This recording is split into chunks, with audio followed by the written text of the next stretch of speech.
Space. The final frontier. These are the voyages of the USS Adequate. Our ongoing mission until we are cancelled and replaced by something far superior. To review every Star Trek episode and movie in existence. To seek out new guests and make them very uncomfortable. To boldly go where many other Star Trek related YouTube shows have gone before. Hello everybody and welcome to another episode of Trekking Up North. I am your host, Captain Goodwill, and in person this week I am joined by the velour-clad Geesian from the planet Hong Kong, Science Officer Synoiz. I'm really confused by this because you're leaning slightly forward and you look way bigger than me, whereas we are actually... No, you're making it worse. Stay there, okay. See, I'm the big one now, whereas usually it's my head looks massive and you look like this tiny little dot on the screen and I'm like, oh, he's really small and that. But now I'm the tiny one. I don't like this. No. And this week we are joined by a very special guest, Seán Ferrick from the Clone Star podcast, from Trek Culture, and from many, many other things that you should be worried about. Hello, Seán. Your nightmares. Hello, everyone. Oh my God! How are we getting on? It's just wonderful to see you again. I'm glad that it's over Zoom, so the restraining order is still very much in effect. But yeah, yous are looking wonderful, and look at you there, as if yous actually like each other. That's nice. I can't stand him. Well, I think we should explain why we are in person, because stop laughing, it's not funny. This week, the lovely Science Officer Synoiz is at Mr. Gay. Mr. Gay, your badge is the wrong way around. My badge is the wrong way around? Yeah, okay. I don't know what you mean. Look. But yeah, that's it, which is absolutely wonderful because basically I've been invited to do press stuff at Mr. Gay Europe and Mr. Gay Great Britain and MX Drag Great Britain, and the final is tomorrow when this episode is going out at Alnwick Gardens. Alnwick Gardens. We are at the wonderful Alnwick Castle. Yeah, we are in Alnwick Castle right now. In Alnwick. That's a coincidence. It is, isn't it? Isn't that crazy? They're like, let's build Alnwick Castle, and they're like, you're not going to believe this, mate. Yeah. But we're in Alnwick, and he's like... It's unbelievable. And as if by magic, if we look over to there, you will see a rainbow over Alnwick Gardens. There is genuinely a rainbow. There is a turret with a rainbow coming out of it, and a rather pensive crow. Yes, well, That crow has killed people. Look at it. And it'll do it again. It will do it again. But Nevermore. Never again. When will you retire from killing? Nevermore. Tapping at my window like a crow with a chainsaw. So you've had a busy week. Because you were meant to be here as well, Seán, doing press coverage, and yeah, it's been a very busy week. We did not expect the competition to be I feel tired, and I'm not even competing. So what the contestants have had to go through for Mr. Gay Europe this week has been insane. We're talking 14-hour days, getting up, having breakfast at 8:30, and then finishing at about 11:30 at night. It's the work they have to do, and obviously where part of my job has been to get interviews with them, it's been very, very difficult tying them down because they get 2 minutes, and I'm just I don't want to steal the only 2 minutes you have for a cigarette break today for an interview. But then it all changed when you got the stick. When I got the stick. It wasn't. It was one of those old-fashioned banging people over the head. Yeah. No, it was one of those what is it, the walking sticks from Victorian theatres, where they just pull them in from the side and just sort of grab them around the neck and pull them off. So aside from pulling off gay guys this week, I've been up to lots of things. How dare you face palm? How dare you? Filth, I tell you. Disgusting. Absolutely disgusting. Yeah. How's your week been? I've also been pulling off work. Right. So yes, our work. Yes, our work. No, it's been an okay week.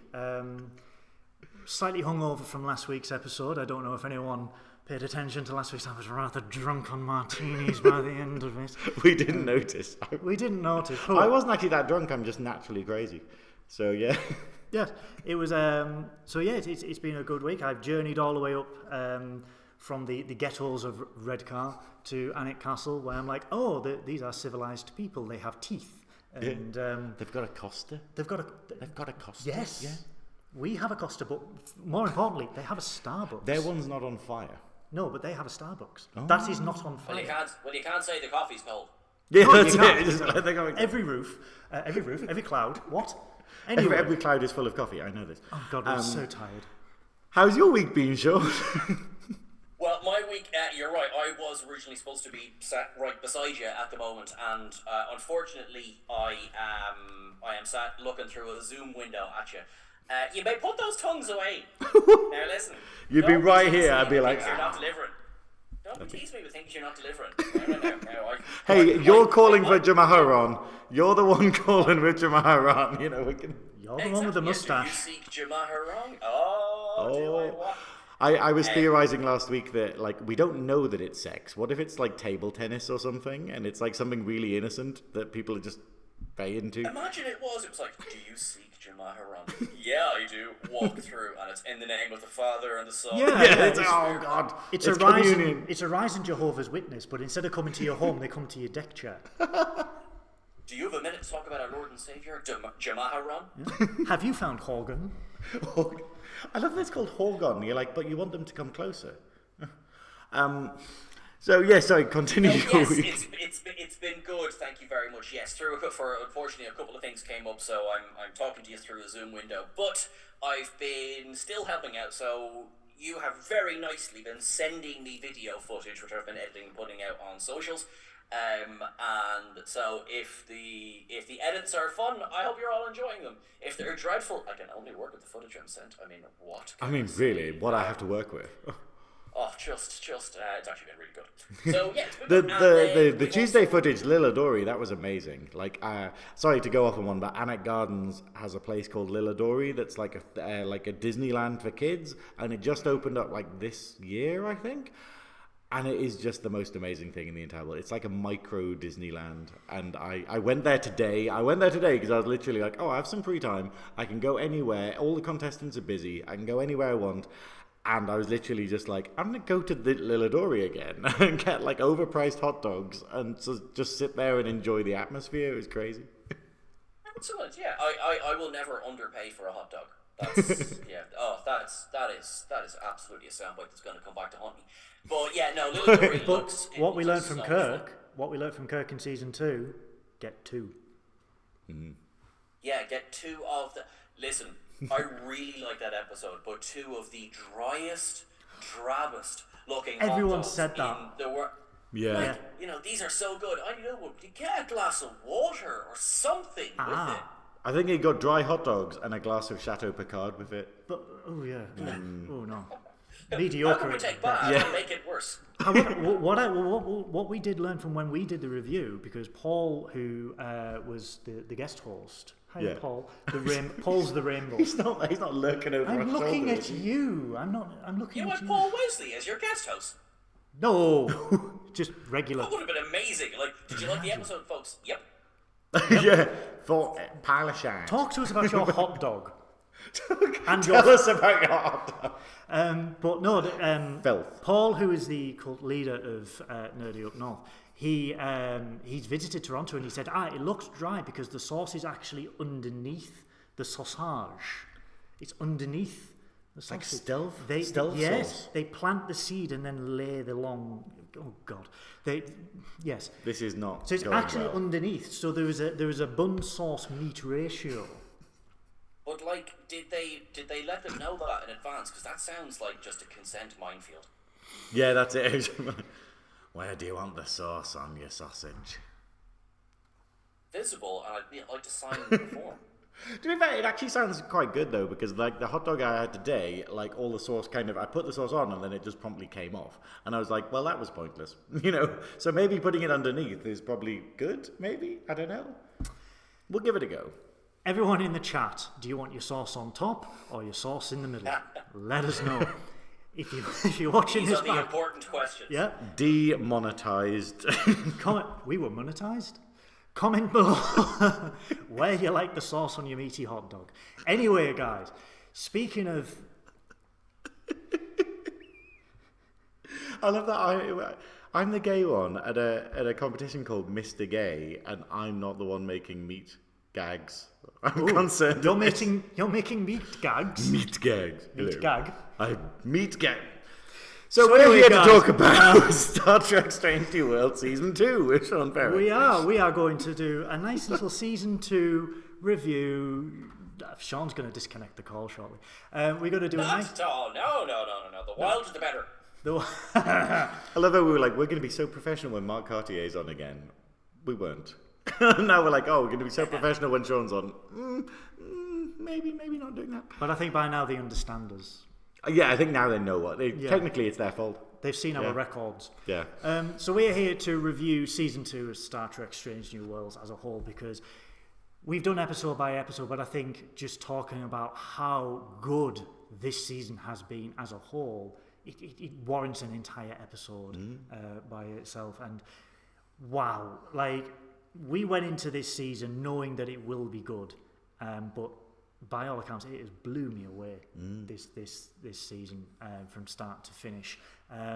There were some weak episodes or episodes. I don't even know if I don't even know if there were. Like, you know, this thing where, you know, when something's so good that you just like, there wasn't anything I disliked. It was just like, oh well, that wasn't quite as good. It was like with Picard, Season 3, where it was like, you know, the finale and the Space Museum one. Oh, Vox. Yeah, like they're the ones where I just went, okay, they're slightly weaker because the fan service is great, but the actual plot and the actual thing is a bit like awkward. How dare you? I cried. But no, that's it. But it's the idea of going, yes, cool fan service, but, you know, it's not as strong as the other ones. But, you know, when you're just going, oh, that was only a 90% rather than 120, you're just like, actually, when that is actual shit out there, you're just like, okay.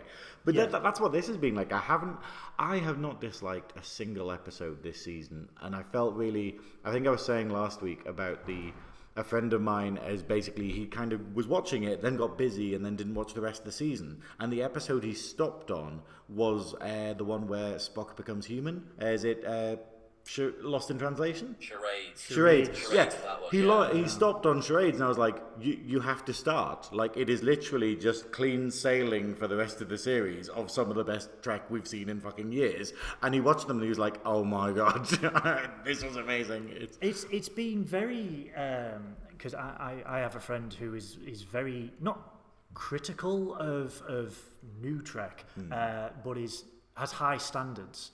And he thought Season 3 of Picard was formulaic, and he was a bit disappointed at it. So he came to me and he was like, I'm going to start Season 2 of Strange New Worlds. And I thought, he's just going to tear it apart. And he came back to me and he's like, I am 3 episodes in and I am already blown away by how good this season has been. And I'm like, you've got 7 more to go. Yeah. And he came back to me about 3 days later and he binged it and he went, holy shit. This is probably the best Star Trek I have seen in 25 years.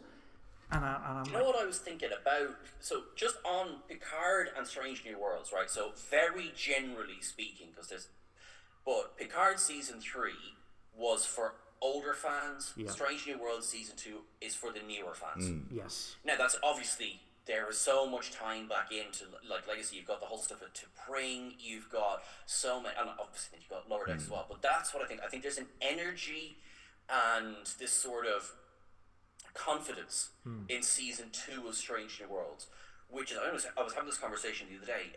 I think Season 1 came out the gate strong, and I loved Equality of Mercy. I thought it was a really gutsy move to take one of the most iconic episodes of the original series and be like, right, we're doing our own spin on it. So it's like, this could have fallen on its arse, and thankfully it didn't. And then that's what I got, like, that energy I think they took into Season 2 of Strange New Worlds.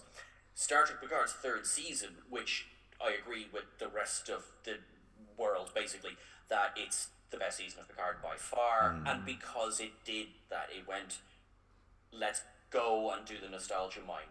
Like, there is a good story there, but it was like, right, we know what the people want. We want to see the starships. We want to see the crew back together. We want to see guest stars, and it did everything. And I think it did it very, very well.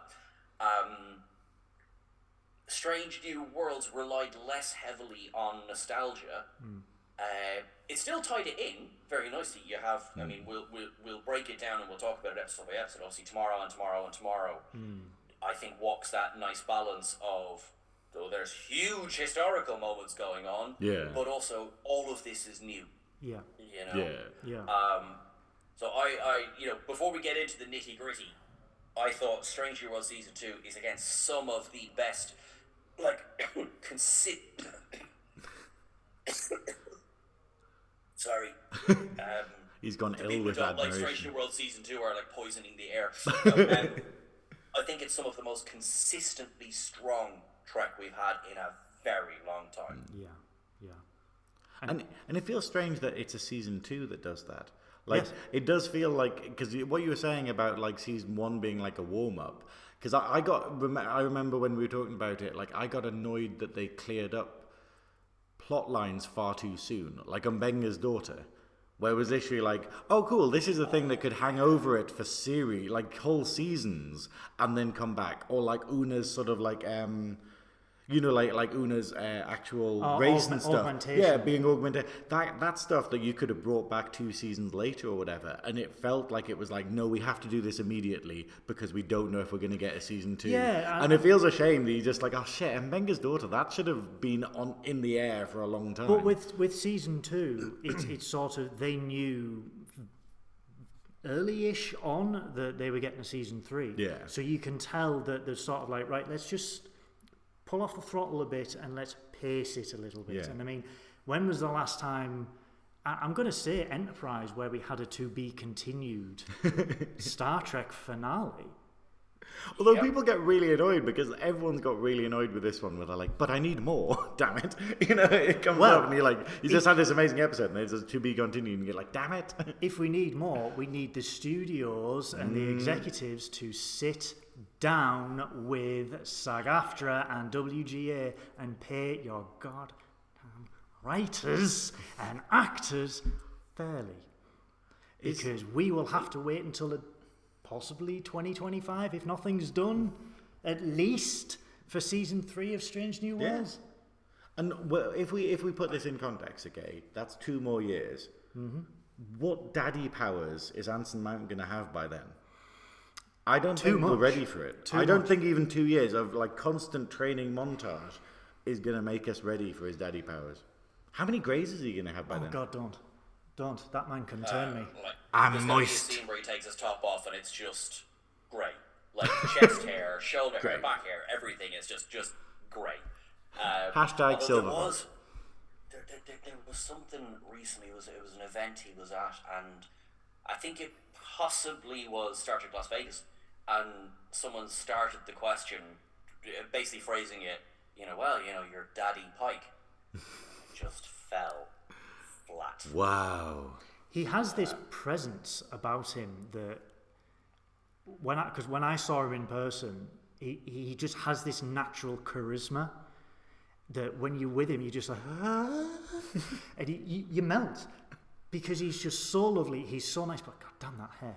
Yeah. But he's just got this natural likability about him, and he takes it all in his stride because he himself is a Trekkie. Yeah. And I remember when he was talking about when they recorded the opening monologue for Strange New Worlds that it took them 8 hours to do it because he said, I want to do it right. Yeah. And they recorded it time and time again because he's like, this is a life Bloody dream hell, for me to do this. And he takes it in his stride. And at Star Trek Las Vegas, he walks around, obviously he's from Tennessee, being a country boy, he had the cowboy belt buckle, but the belt buckle was Jeffrey Hunter as Christopher Pike. So it was Pike wearing Pike at Star Trek Las Vegas. Everyone who got a photo got 2 Pikes. Dual pikeage. Dual pikeage, Yeah. yes. For the price of one. And he loves Star Trek, and it comes through, and it just... I can't. I think it's the fact of like very much how passionate the actors are. Yeah. Like you can tell that this is something like Terry Metalis. You can tell that this is something made by people who love Trek and that the actors appreciate Trek. And all of the actors that they've spoken to and they've done interviews with who aren't that familiar with Trek are like, I kind of love this now. Like when they were speaking to Carol, who plays Pellier. Carol Kane. Carol Kane. I was thinking of Carol King, and I'm like, that's a singer. But Carol Kane. And she was like, I've never really paid any attention to Trek, but now I really want to, because seeing how how involved everyone is and how much there is to everything. And it's kind of awesome that it's like making Trekkies out of the actors as well as the fans. Well, I mean, even in a retrospective, you look at the Delta Flyers podcast and the Shuttle Pod show, that you've got Garrett Wang, Robert Duncan, Don Keaton and Connor. They are going back and rewatching it, and they're going, I get it. They understand why people love it. It's when Dominic Keaton's just like, oh yeah, I think I've watched a couple of episodes of that. And you're like, it's 7 seasons long. Yeah. It's just the idea you can't. He's like, oh well, I just watched an episode of DS9 yesterday. Yeah. And it's just like, maybe just don't say that.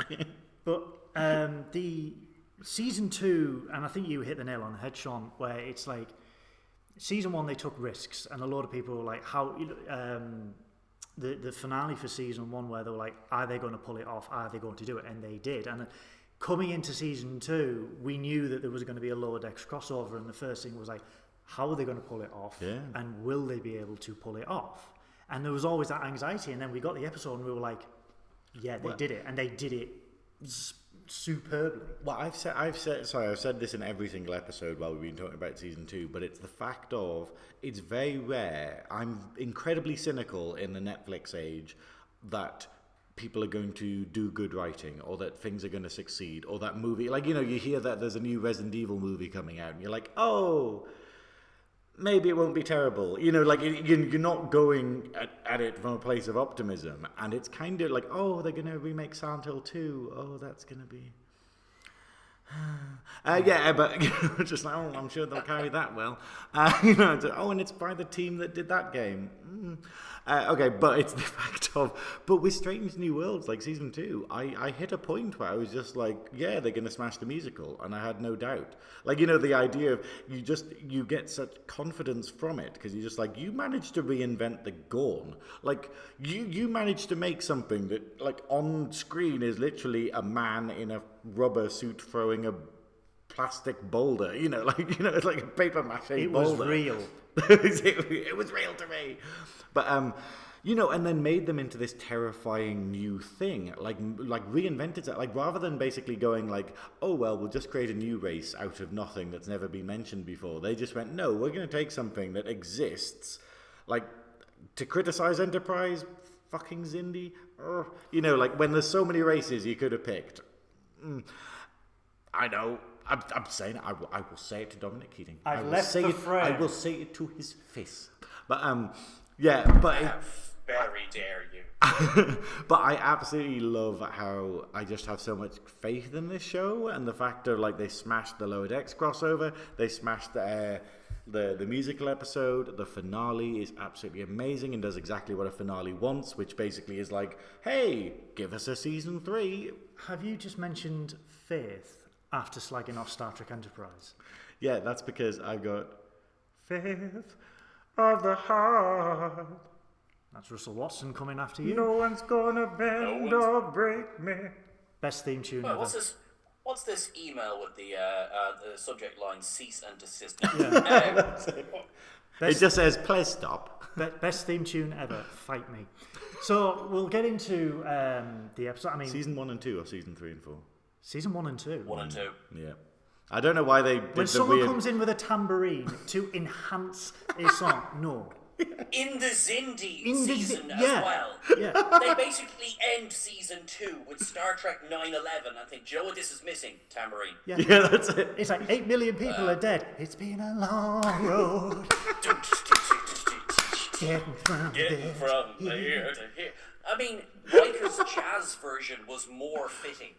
for season 3. Ron the bassist really laying it on thick as well as he's. I think it needed like a sort of 70s synth pop kind of thing, you know, like the sort of that would have been terrible. But slap bass. That's what slap, it was. Basically. Yes, Slap bass. Slap it. Slap whoever composed season 2 and 3. I don't even know where we're going with this. So the first episode. Oh, we lost things quite a while. Yeah, that's right. Okay, yeah. We're not even drinking martinis. Hello, chat. I hope you're enjoying this. Yeah. So the first episode of season 2, The Broken Circle. At the time, when we were discussing episode 2, we thought that this should have been the second episode because it was very. Season 1 left on a cliffhanger that Una was arrested for being an Illyrian, and we were like, oh, how are they going to get out of this? And then we got the summary, and it was sort of like, yep, now we're going to go to this planet and deal with the dilithium mafia, shall we call them? You know, the Duranium. Yeah. The Lasaim. So it was. It's not that kind of Duranium. Duranium, and it's it felt, I think, out of the 10 episodes, for me, there were 2 weak episodes. All good, but 2 weak ones. And this is one of them. Where if it was further in, it would have been fine. But for an opening episode, I kind of disagree. Like, I think that this was the beginning of a season that starts with a lot of brave choices. And the idea of, like, after we've had, like, Discovery, which is basically everything hinges around a central character, this is basically just going, hey, we don't even need Pike, which is exactly what Trek should be. Like the Ferengi episodes of DS9, where it just goes, hey, Sisko is literally a cameo, and that's, you know, all we need. The idea of having an opening to a season that just goes, yeah, Pike's away. And then, like, you know, and then focusing on Spock and focusing on the rest of the crew, introducing Pelia. And I thought it was important because it kind of set the stage a little bit, this one. But it's also really good from the writers because obviously Anson Mount's wife gave birth to their first child, so he's literally a daddy.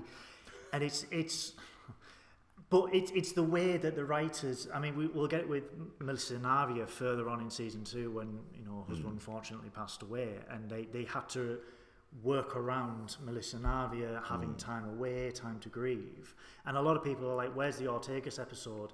And you sort of understand why there wasn't a dedicated Ortegas episode, because she needed that time away. Yeah. We may get it in season 3, you know, by all accounts, but to open it with this where it's like, you know, my wife's gave birth, the way they written it was brilliant, and it did help emphasize the rest of the crew. And this is why Strange New Worlds really worked for me, because Star Trek has always been about an ensemble cast, and this one is so goddamn strong that we are so enamored with each and every one of these people after one season, 10 episodes. Yeah.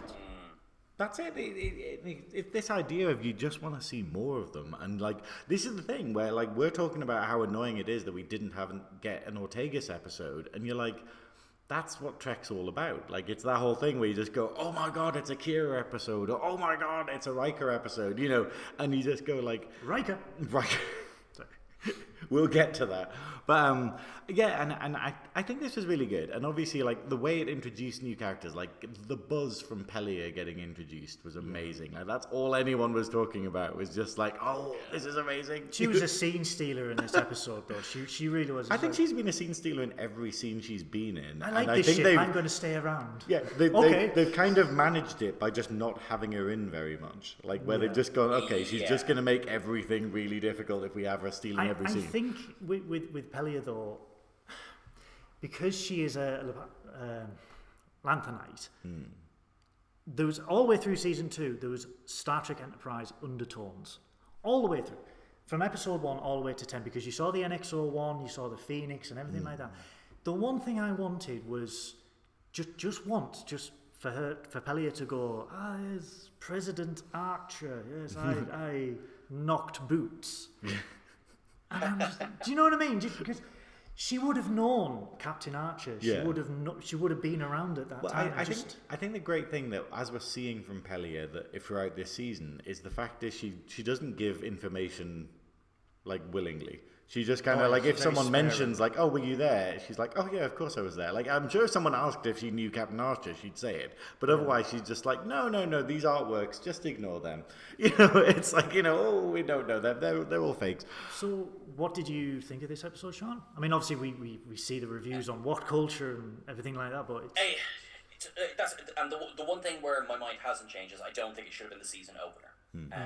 I think it's a perfectly grand and better than grand even mid-season episode. Yeah. And I know that sounds like a disparaging remark. It isn't. I just think you need to have something a little bit extra for your season opener and your season closer. Yeah. And for me, this one was a bit kind of like, okie dokie. When we knew the whole thing was we were just waiting for Ad Astra per Aspera. Yeah. Which I think should have really been the season opener anyway, but actually it should have been, but for a couple of reasons. One is because Una's in every single trailer for season 2 serving on the Enterprise. There was never any question about how the trial was going to go. So that was kind of like, so I remember vividly, I remember watching it being like, I feel I'm doing this episode a disservice because I'm going, I need to get to the Una story. Yeah. But did you not find that was a problem with season 3 of Picard, where you were just going, what is he? When's this reveal coming? When are we going to see the Enterprise? It very much felt like that, whereas I didn't feel that as strongly in this, where obviously we did very much want the trial. We did want to get to it, but it was always foreshadowed. Like, even in A Broken Circle, it was like, hey, Pike is away doing things for that. And, so it wasn't like they were ignoring it. They were just going, okay, just a bit longer, I think the difference between the two is Picard, that season 3, that's a 10-hour movie. Yes. So, if we sit down now, as we as Trekkies will, sit down and hit play on episode 1, and it's the new Lord of the Rings. It's the new extended Lord of the Rings challenge. Can you imagine the uncut season 3 of Picard? Bloody hell. That would be amazing. That's just imagine Terry Matalas gets his way. That'd be 7 seasons. Well, release the problem Matalas is, cut. The problem is it's exactly the same, but then the poker game at the end lasts 9 hours.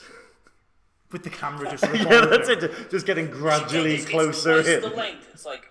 It's twice the length. Yes, but is it twice the content, or is it just that extra? Yes. We were laughing because me and my best mate Ian, we had it where the special edition Blu-ray of The Last Emperor, the movie, came out a couple of weeks ago, and it's it's got 30 minutes of extra footage, and we were literally going, is it just going to be the scene where he's pissing in the bucket, but just extended for 30 minutes or something? I was just like, that would be the perfect way to troll people. Just here's the director's cut, and all you've done is taken an uncomfortable scene and then just... Well, that's what we considered because we're taking a week off next week because we are tired. I'm in a field. You're in a field. And I just thought, should we just have an hour and a half podcast of Synoiz just doing the dance from Insurrection that Picard does to Samba as a GIF? So it's just 90 minutes of just this. Still as a premiere, though. As a premiere with a live full chat. Full of promos and everything like that, yeah. But no, but yeah, I agree with you, Sean, that this was a mid-season episode. It was and a good one. And a good one. This is what you said, that there are no bad episodes. Yeah. If it's 9 out of 10, when the rest of them are 10 out of 10, it's amazing. That's it. When you look at other shows and you're just like, that was a 2, be ashamed. Yeah. But then we get episode 2, Ad Astra per Spera, where we went on about this for 3 hours. I think this was one of our longest episodes because Trek courtroom episodes are amazing. Because this is Star Trek at its core. This is, let's tackle these issues and fundamental beliefs head on. Yeah. And this was just, to this day, this is probably one of my favourite episodes of Star Trek as a whole. Have you seen the meme though? I think Data on Facebook posted it, and the meme is obviously it's got like, like it's got the two pictures, and it's got like people looking bored, and it says like, oh, Trek fans when there's like a spaceship battle, and then the one where everyone's cheering, it's like courtroom drama, and it's so true though. Like we talked about this forever because like this is the episode of the series that made me cry, because I was just like, this is so powerful, it is so incredibly well done. And it's the epitome of Trek where we just go, it has a guest character who steals the fucking show, who like literally comes in and you're just like, she is amazing. That actress is like absolutely fucking phenomenal. Blew me away. Yeah. Really blew me away. The performance. It was so passionate, and it came through, and it just.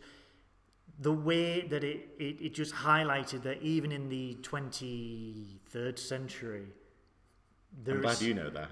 Thank you. I'm like, what timeline are we on? 2260. Even in the 23rd century, prejudice still exists in some way or another. Yeah. And this organisation, this civilization that preaches equality, diversity, inclusivity, still is prejudiced to someone who they were changed at birth. They did not have a choice in the matter. It was before they were born, and it's like they can't serve in Starfleet. They can't be a Federation member because of this. And the way that they tackled it. But the thing, what I said on the show that I felt was the most important thing about it is what Trek does is it tackles the subjects indirectly. So it doesn't go, we're going to have an episode about homophobia. We're not going to have an episode about racism. We're not going to have an episode about transphobia. We're going to have an episode about a parallel subject that exists in this universe, but where the people, the bigots watching it, will hopefully go, oh, hang on. Like where they'll just be like, oh, wait, that parallels directly to this.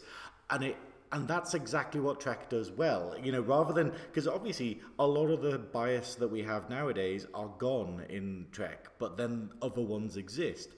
And the way that this did it so wonderfully of just literally like, this is like, equivalent of like, don't ask, don't tell kind of thing, where it's the fact of going, hang on, she's been in the military for fucking years. She's done incredibly well. She is like, she's the poster girl, as we find out later, for like Starfleet.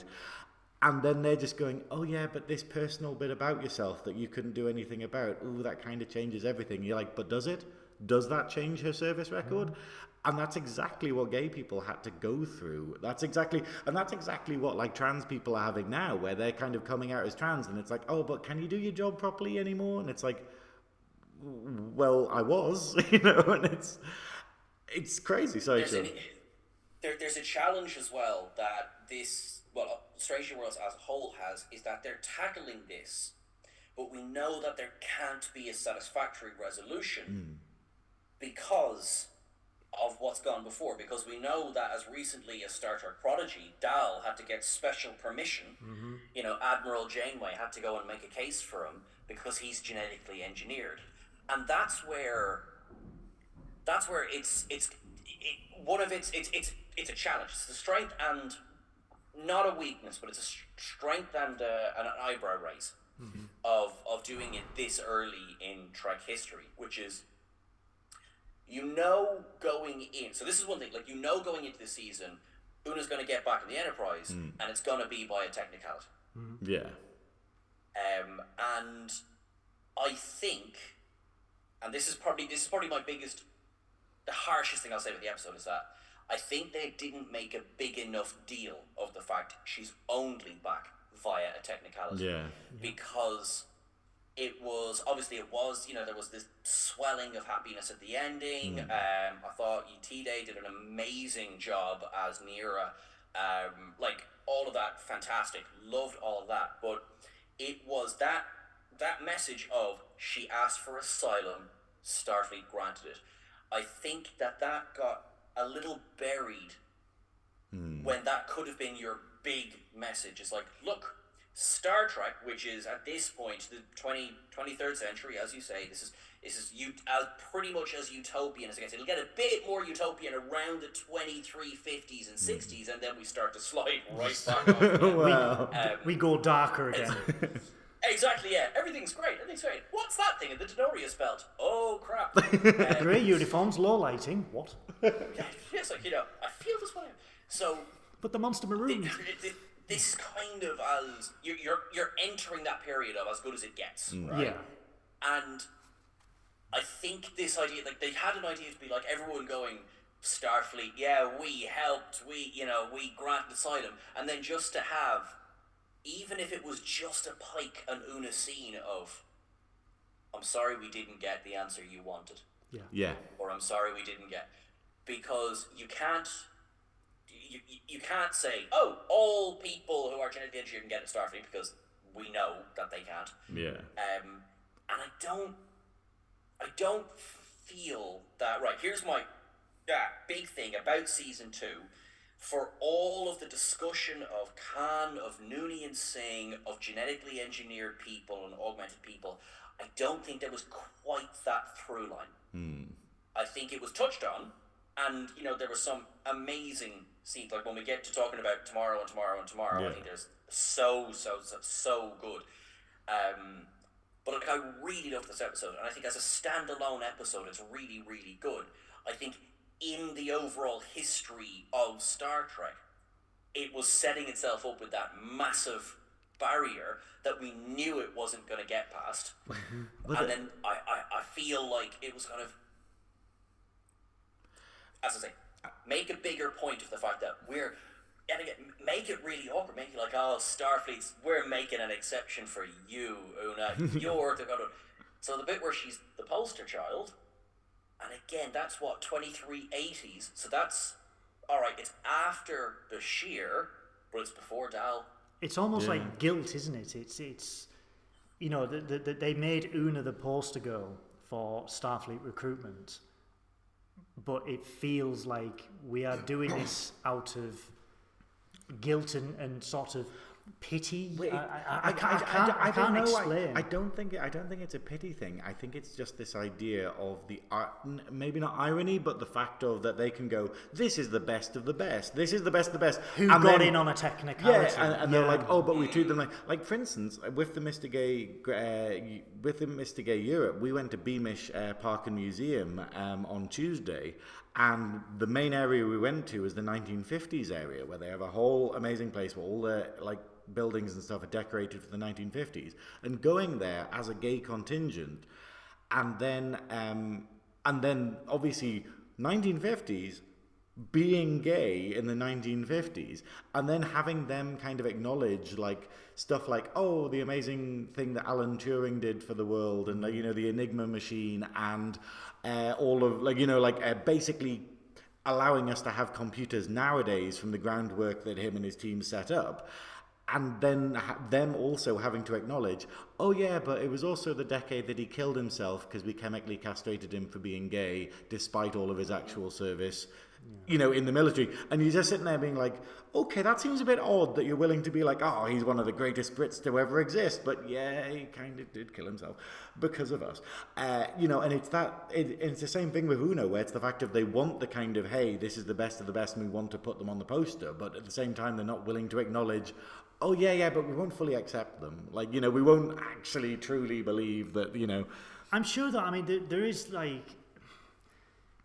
so it's the 2380s. We've had Bashir, and so how long has she been the poster girl? Can you imagine? If Dal was like, I bet Bashir would be on the poster if he got his legs out. But if he would as well. The argument would be, well, I'm not allowed, but the literal poster girl for Starfleet was. But that's the thing, though, isn't it? It's the fact of life is all about exceptions, where you just go, oh, why can this person do that? Oh, because he's rich. Oh, okay, And it's that whole thing of just being like, oh, well, they get agreed, and it's the bringing it back to the community, like you were saying, Sean, where it's the idea of just being like, well, when is it going to be that any augmented person can be in Starfleet? That doesn't necessarily come from an exception. But I do feel, though, to be honest, I do think they're kind of hampered with Strange New Worlds in the capacity of going, we know that they don't legalize, like genetic, augments in all of the Trek history that we know. And it's the idea of just being like, yeah, they kind of were painted in a corner where they couldn't just be like, we can't really have this because we need to rescind it later. And then, because otherwise Bashir doesn't make sense. That's the curse of prequels. Yeah. Where, this is why Discovery went into the 31st century, so there was no boundaries for them.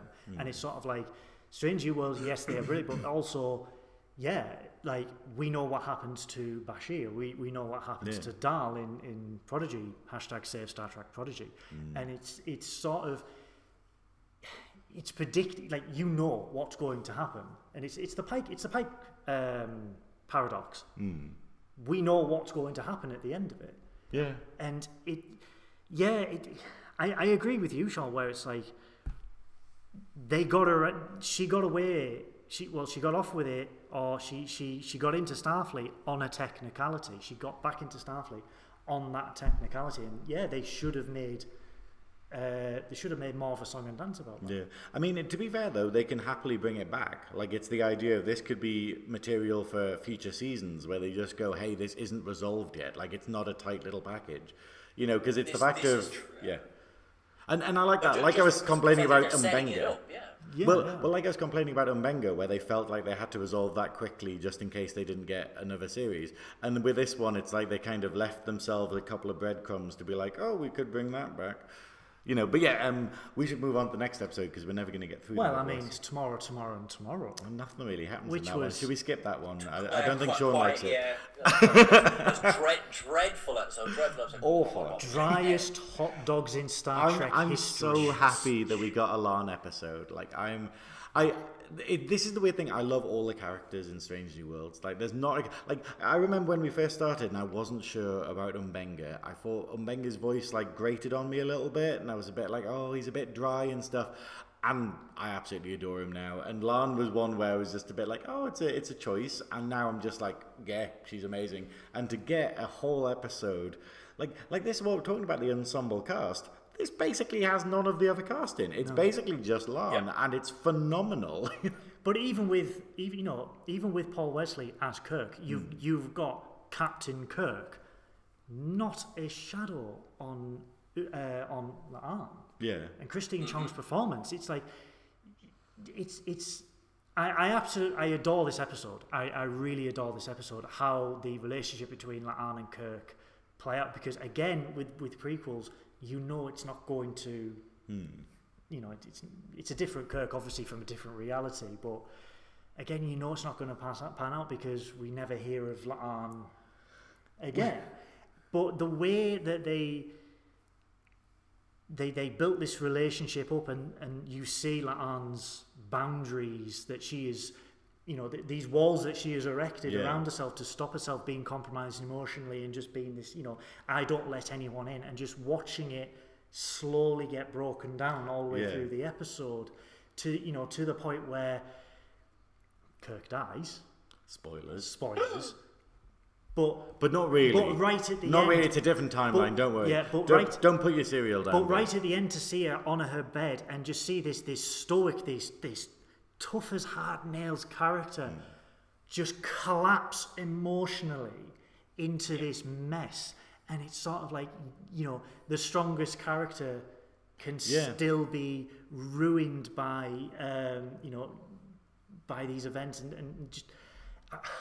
I absolutely love, again, Pelia, a scene stealer in this. I loved what they did with Pelia in this episode. I thought it was because she's our Guinan for Strange New Worlds, and she can do this. They're very careful. They don't do anything that, like, they don't set it up that Pelia will then immediately remember Laan, much later on. Which I think is clever as well. I quite like that it suggests that she's been through so much crazy shit that she's like, oh yeah, that time when someone came from the future, oh, maybe I remember that, Like that, and okay, because as I might have watched this episode once or twice, so I was really carefully looking, like, is there anything here, like, there's nothing other than, like, the fact that they know Pelia's name and that she's a Lanthanite. There's nothing else that mentions the future. She twigs like, right, okay, well, you're not of Earth, or you're not of this period of Earth. I can get that, but which I thought was very good, and also it was much funnier than I was expecting it to be. You know, because we've not, well, at that point we hadn't had much of Paul Wesley. You know, so I wasn't really sure what to expect, and suddenly, I still think like there is an entire season's worth of the Queen's Gambit season 2 that they must have played to get the amount of money that they must have had. I mean, and also, how did they get that hotel room without a credit card in 2023? Anyway, it's not worth. So that was great, and I loved the way they bounce off each other. And what's crucially important about this episode, they've completely fixed any canon issues with one line of dialogue. I thought that was fantastic. All of these time agents messing with time. This was meant to happen in 1992, yet Khan's a child now. Boom, perfect. It was a brilliant retcon. It's fantastic. It was brilliant because it's like we knew that they were going to do something with Khan. We saw it in season 2 of Picard. We knew that it was going to happen. Obviously, there's the is it the podcast that they're doing, the Khan spin-off podcast miniseries? Yes. Do you know what? Actually, I had completely forgotten about it. Yeah, SETI Alpha. SETI Alpha 5. SETI Alpha. Something like that. Yeah. And so we knew that we were doing it, and then obviously the elephant in the room for Strange New Worlds for La'an is Noonien Singh. So it's like, well, how do we address that? And to sort of say, to have that Romulan go, all of this was supposed to happen in 1992 and I've waited 30 years for this. And then to see Khan, a young Khan, there, and you're like, the way that, and they do this all the way through season 2, the way they address certain things is brilliant, because this is a testament to the writers. Pay your writers, Paramount. This is a testament to how good they are to go, this is the elephant in the room. 1996 has come and gone. There's been no DY500 blast-offs. There's been no eugenics wars. How do we get around it? Oh, wibbly-wobbly time stuff. But we'll do it in such a subtle way that it's a nod to the temporal Cold War from Star Trek Enterprise, but it retcons to a certain point where there are no major changes. And it's sort of, you know, this was supposed to happen. Obviously, Khan is a test tube baby, so they're sort of like, well, instead he looks of bigger than that, though. It was a big tube. It was a big tube. It was a beaker. So instead of being born, so instead of being born in the 80s or the 90s, they're sort of like, well, he would have been, what was he, 10 years old in this? So like, yeah, he was about 9 or 10. It looks to be around that. Yeah. So he was born in, I don't know, 82. Let's say about yeah, because this is what set in. We're still talking about cancer. This is set in 2023, so I'd say so. Like, let's conservatively say 2010. He's born in 2010, right? So this Romulan agent, Sera, I think. No, her name escapes. Sarah, sorry, Sera. And yeah, she said, "Look, this meant to happen in the 90s. It didn't." And then we get this whole thing of like, but also, and it works. She's Romulan. Romulans don't age as quickly as humans do, so that works. Yep. That works nicely as well. And you know, she's brandishing a gun instead of a disruptor. All fine, anything of it. So that absolutely works for me. Plus, it was just great to see the Romulan bird of prey, even just that picture of it. It was great to see that back again. And this idea that, like, you know, like, oh well, you know, wouldn't Earth sensors have picked that up? Fine. Yes. No. Does it matter? Do you know what I mean? Like, you know, kind of like look at, I mean, we had 1701 was basically hovering over an Air Force base in the original series, and like someone had to look out the window. You know, like. I think it's the idea. Maybe these military aren't quite as strong as we give them credit for. We're still freaking out over UFO Tic Tacs that were detected years ago. So it's sort of But I think that's the thing, you know, it's the idea of, like, the fans are willing to forgive, like, you know, minor gripes or whatever, as long as there's a better payoff. It's, you know, I think it's when you totally retcon something or you totally change something and then you do something shit with it. You know, then you're kind of like going, hang on, that was meant to be in 1992. But I mean, this whole thing, and like, and I think from an emotional point of view, how important, like this, like you were saying, this episode is to Lan, where the fact is, she comes face to face with Khan and realizes they're just a kid. Like, Yeah. you know, like that they are just a child. This monster, this shadow she has looming over her, like throughout her whole history, and that has dogged her for her entire existence, is just a child at this point, and she, you know, and she can't do it. But she she can't realizes, kill him. yeah, but she realizes by doing that it alters the time. You know, Yeah. the timeline would be altered, but it's the realization of Earth needs to go through this awful stage. You know, because the eugenics wars lead to World War III, leads to Cochrane, warp drive, Vulcans, first contact. It leads to Earth being better in the long run. It is a necessary, it's going to sound really like heartless, it is a necessary sacrifice in the goals of utopia. Which is exactly what Trek is all about. It's like, you know, you have people saying like, oh, Sisko's a villain or like a monster, or like Janeway's a monster, and you're like, well, what decision were they supposed to make? Like, you know, was Janeway supposed to keep Tuvix alive? Why? Who would that benefit? Like, you know, think about all of the loss. Well, like, Tuvix, I guess. Well, fuck Tuvix. You can quote me on that. but no, Janeway already did. But like, you know, like with Sisko and stuff, where you just go like, you know, maybe he was a bit heavy-handed with like the Marquis, but the fact is, in the pale moonlight, it worked. And to quote Garrick, all it took was, you know. But the beauty is as well, they have no regrets. Even Sisko is like, you know, would I do it again? Yes. Because it has to be done. And this is the thing. This is like in the episode of TNG where Troy's trying to take the captain's exam and she doesn't figure it out because she realizes she has to kill Geordi. Yeah. Like she has to kill someone in order to like save everyone. And it's just like, oh, it's a difficult decision to make. And I think a lot of fans don't realise how difficult it would be to be Pike, to be, you know... But that's the thing with Command. Command is not always cut and dry. It's grey. There's a lot of grey areas. And a lot of grey hair as well. A lot of grey hair, yes. Well, you know, again, yes. I still think he'd be great as a due South remake. Anson Mounty. Fantastic. Sorry. You make the joke every week. And I do. I'm getting difficult with faking the laughter. Due South will come back with Anson Mounty, I'm telling you. So it's very...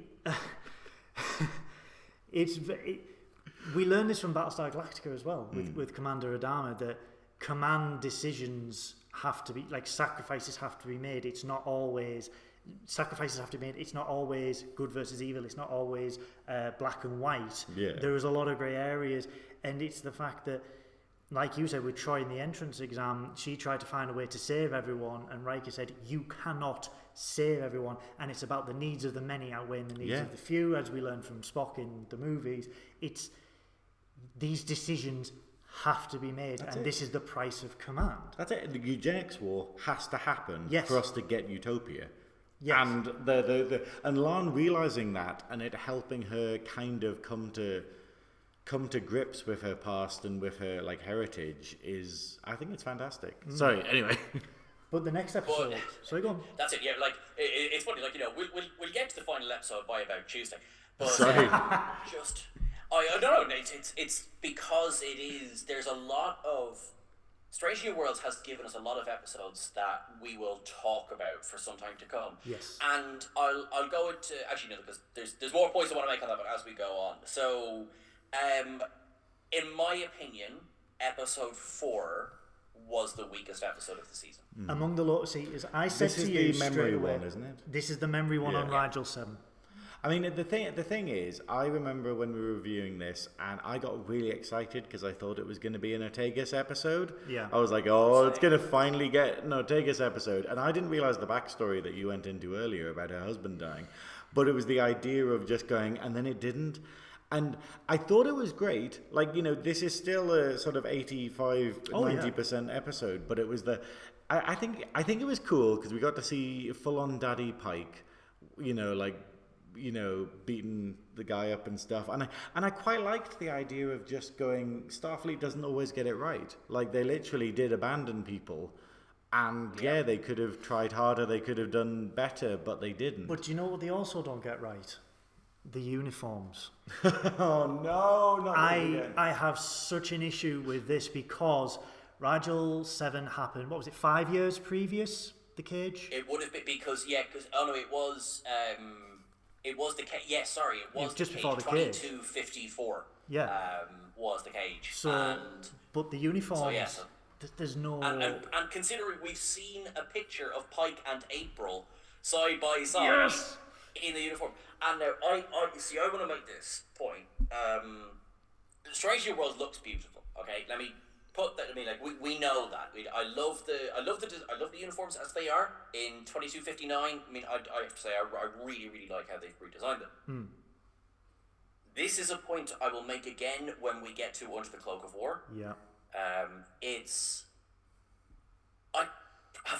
just thrown them all in the bin. Is that it? Because it just seems like, like if you're going to do something where you're going back to a planet, you're going to expect there to be something like a good comparison, in my opinion, would be go back to Next Generation, the episode Second Chances, where you get Thomas Riker. Yeah. Who's introduced in a season 1 variant of the Next Generation uniform. And it's a tiny thing, no one talks about it, there's no need to talk about it. Same then when you get to the Pegasus, there's bodies on the ground in that early variant. It's just those little bits just make the extra difference. You know? I mean, if you're going to make the whole uniform, if you've got costumers who are going to make the whole costume for the season, you would just want that little extra bit of detail. Because surely it's not much more effort. The problem with Trekkies is we notice the we notice the tiniest details. We notice. We do. We know when the Constitution class from season 1 to season 2 of Strange New Worlds has a slightly different neck. Dorsal spar. We notice that. We know that they have put that in. So when it goes, this was, Rigel 7 was 5 years ago. So why they're not wearing the cage uniforms? The later episode, Under the Cloak of War, why are they not wearing the disco uniforms? Even just the disco badge would have been enough. Because you could say, well, this was a transition or whatever period where we did this. It's the tiniest little detail. And you don't even have to have a really expensive screen-accurate Discovery uniform because he's been there 5 years. You could just get a cosplayer one, distress it, stretched, dirty. That would have been fine. Yeah. You can go, if they're worried about money and, we're going to have to make this from scratch and do eBay. Do what they did in the 90s and the 60s. We need a ship. Right, I'll just go to AMT and I'll buy a model instead of building one from scratch. $20 or $2,000 for. But that's what they do. Look at the Way of the Warrior. Look how good that looked with those AMT. Yeah. Yes, okay, you had your hero ship, your Nagvar, but then you have these exploding ships back, and I want to say as well. I think we're all on the same page. Like, it's not that we're sitting here going, we could have done it better. It's not that. It's just the tricks are there. Yeah. The tricks are there to do these things. So, I'm still picking up on the point. The uniform's wrong. Yeah. It's frustrating. It was down at the time. It's still a down. Because while I do think the episode flounders a bit, the kind of the joke of we've kind of lost our memory. For me, the funny side of it up on the ship, that sort of it didn't really work. Yeah. And then I was also dealing with the excellent. Here we go. Here's the Ortegas episode. Are you kidding me? Yeah. And I will say, because I probably should get this out of the way now. So I have been one of those grumpy feckers that for 10 episodes, like my season down is we didn't get the Ortegas episode. Yeah. The reason I stand by my season down is because of how telegraphed it was that, the episode's coming. The episode's coming. Drop that. Drop it, like, as in, when if you're not going to do that, and there is, by God, there is a bloody valid reason. Don't telegraph it so hard. You'll get the away mission someday. Like, at this point, I'm assuming, spoiler, Ortega survives season 2. That season 3, episode 1, I'm assuming that's going to be at least heavily featuring Ortegas, if not an Ortegas episode itself, which I think it should be. I think, they've set it up in such a way. It's just all of this telegraphing, which is why, for me, But this is... And I mean... this is the benefit, though, of an unfortunate benefit of the gap between season 2 and season 3 that wasn't really picked up in Picard season 2 and 3 because Picard season 2 and 3 was back to back. So they didn't have that space to watch the fans watching the show and pick up on it. Whereas, it's so weird that they were done at the same time. Yeah, because it's like one of them really gets it and one of them doesn't. Well, it was back to why back. would you be doing two so very different shows at once? They more or less. We can go into more detail. So it was effectively they filmed season 2 and then season 3, but there was of course crossover as well. Yeah. Like because I remember asking a few people like, "Oh, how did it feel going from one set to the other?" Like that's not how it worked. It's not like you had. It was the same. Yeah. You know, you probably actually did have pickup. Sorry, different show. No, go back to what you were saying before I interrupted. It's sort of the unfortunate benefit of the current strikes in Hollywood is that the showrunners can take a beat and listen to the fans and go, right, you know, understandably there was a reason why there was no Ortega's Focus episode. We can sort of write that because they are still in pre-production. Yeah. Whether or not they've got all 10 episodes mapped out, they can take a step back and go, maybe we can do this. Maybe we listening to the feedback and going, we can do that and we can change that might be more beneficial for them. Well, you know, we'll get to it when we get to later episodes, but it's like the fact of Pelia.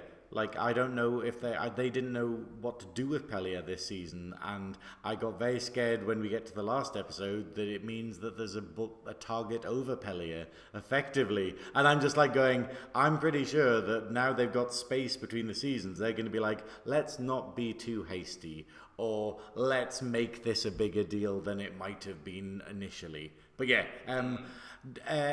all I'll say about this episode is I liked the joke about it. Like, I loved it where like Spock came up with a really clever plan of we should write our names on all the tablets, but then foolishly he did it all in English and he couldn't read it because when he lost his memory he'd only knew Vulcan.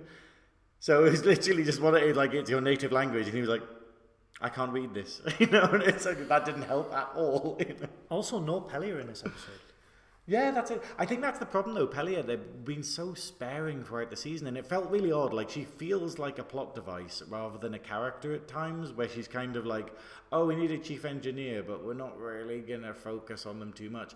And it was quite good, though, because remember when I started theorizing later on that maybe she's actually going to be a villain or something?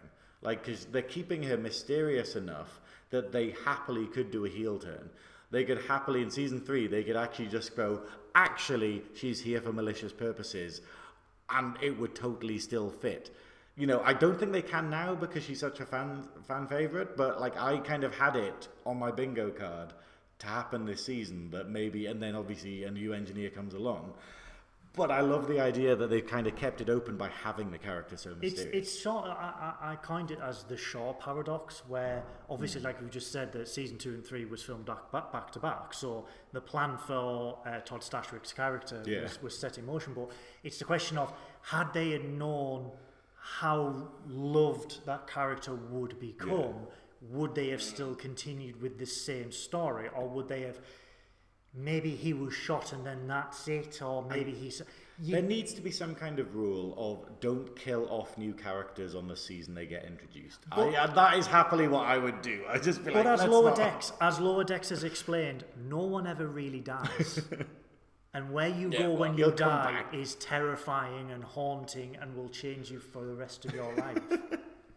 So, you know, but... Getting into the next episode, Charades, this was... Whoever, like I think you said it, whoever labels Spock as the comic relief deserves all the awards because Ethan Peck just pulls it off so goddamn well. What did you think of this one? Oh, so good. This for me, I was at the time going, well, this is my favourite episode of the season so far. And then You'll say that a lot going on. Yeah, especially as the rest of the season goes on. But you start to, of course, immediately you compare it to Spock and Muck. And you get 2 bloody funny Spock and Turing episodes. I think Strange New Worlds, one of the things it's done best is it's developed Turing to the point where, because, you know, what was she in history other than the one who made Spock kill Kirk? Do you know what I mean? Like, there was no character there. She was Spock's wife, that was blah, blah, blah, blah. Therefore, amok time, amazing fight music, everyone's happy. Yeah. Whereas in Strange New Worlds, she's brilliant. Like Gia Sandhu just plays because it's very hard. Being a Vulcan is bloody difficult because how do you make yourself endearing to your audience and yet still barely crack a smile? Yeah.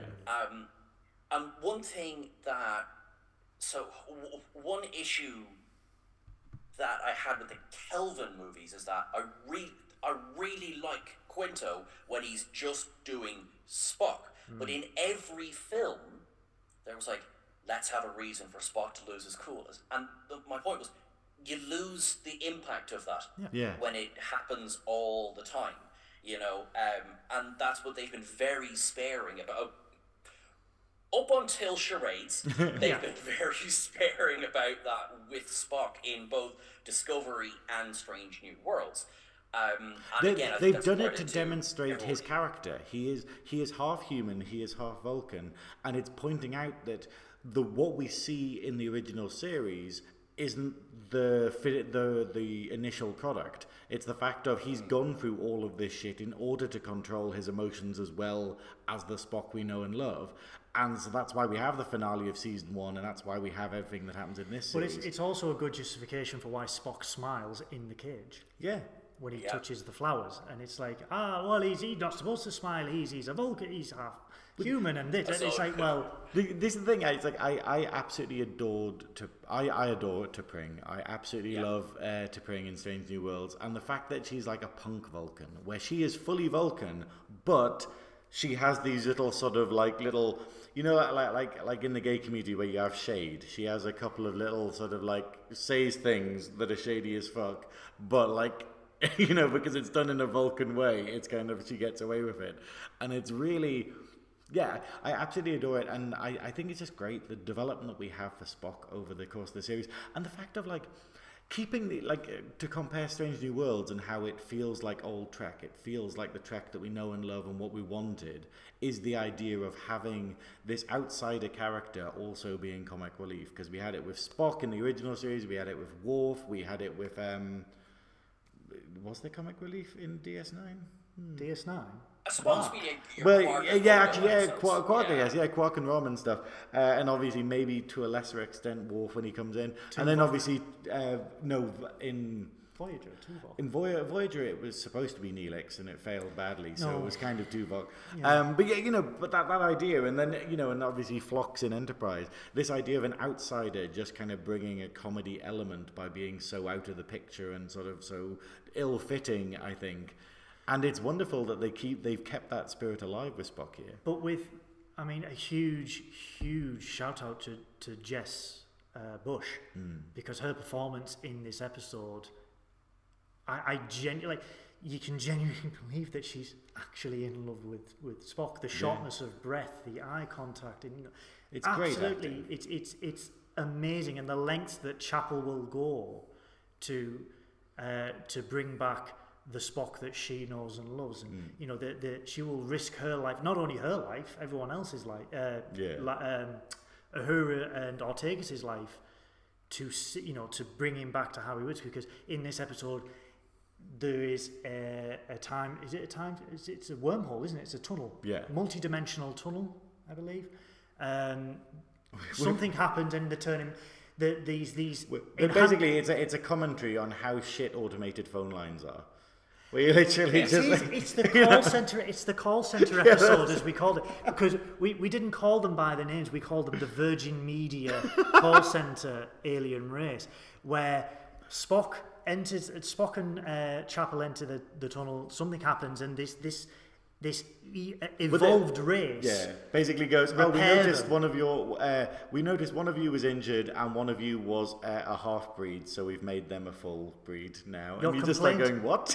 Your complaint is important to us. However, you did not report it during the specified Virgin Media flashbacks. Literally, it's me trying to end my contract with Virgin Media and just being like, how many people do I have to speak to?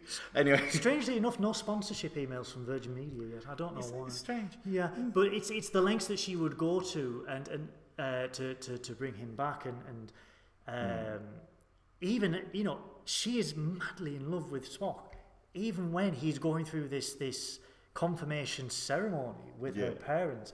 Also, as well, the food in the new mess. I don't even. Is it a mess hall? Is it a bar? Well, this is. Right, yeah, exactly. Yeah. Uhora's there having this big, amazing sandwich. It looks like like bar food or whatever.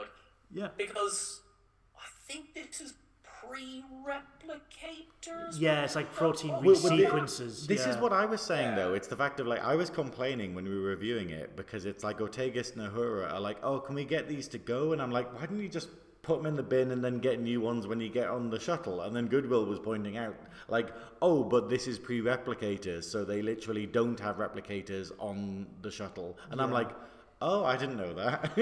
But it's, I mean, T'Pring's mother. You know this thing, how well is it done when you hate them? Straight away. Same as the hood from Ad Aspera per Aspera. I forgot about the fucking hood. Just the back out. Sorry, the hood. That is a deep fucking hood.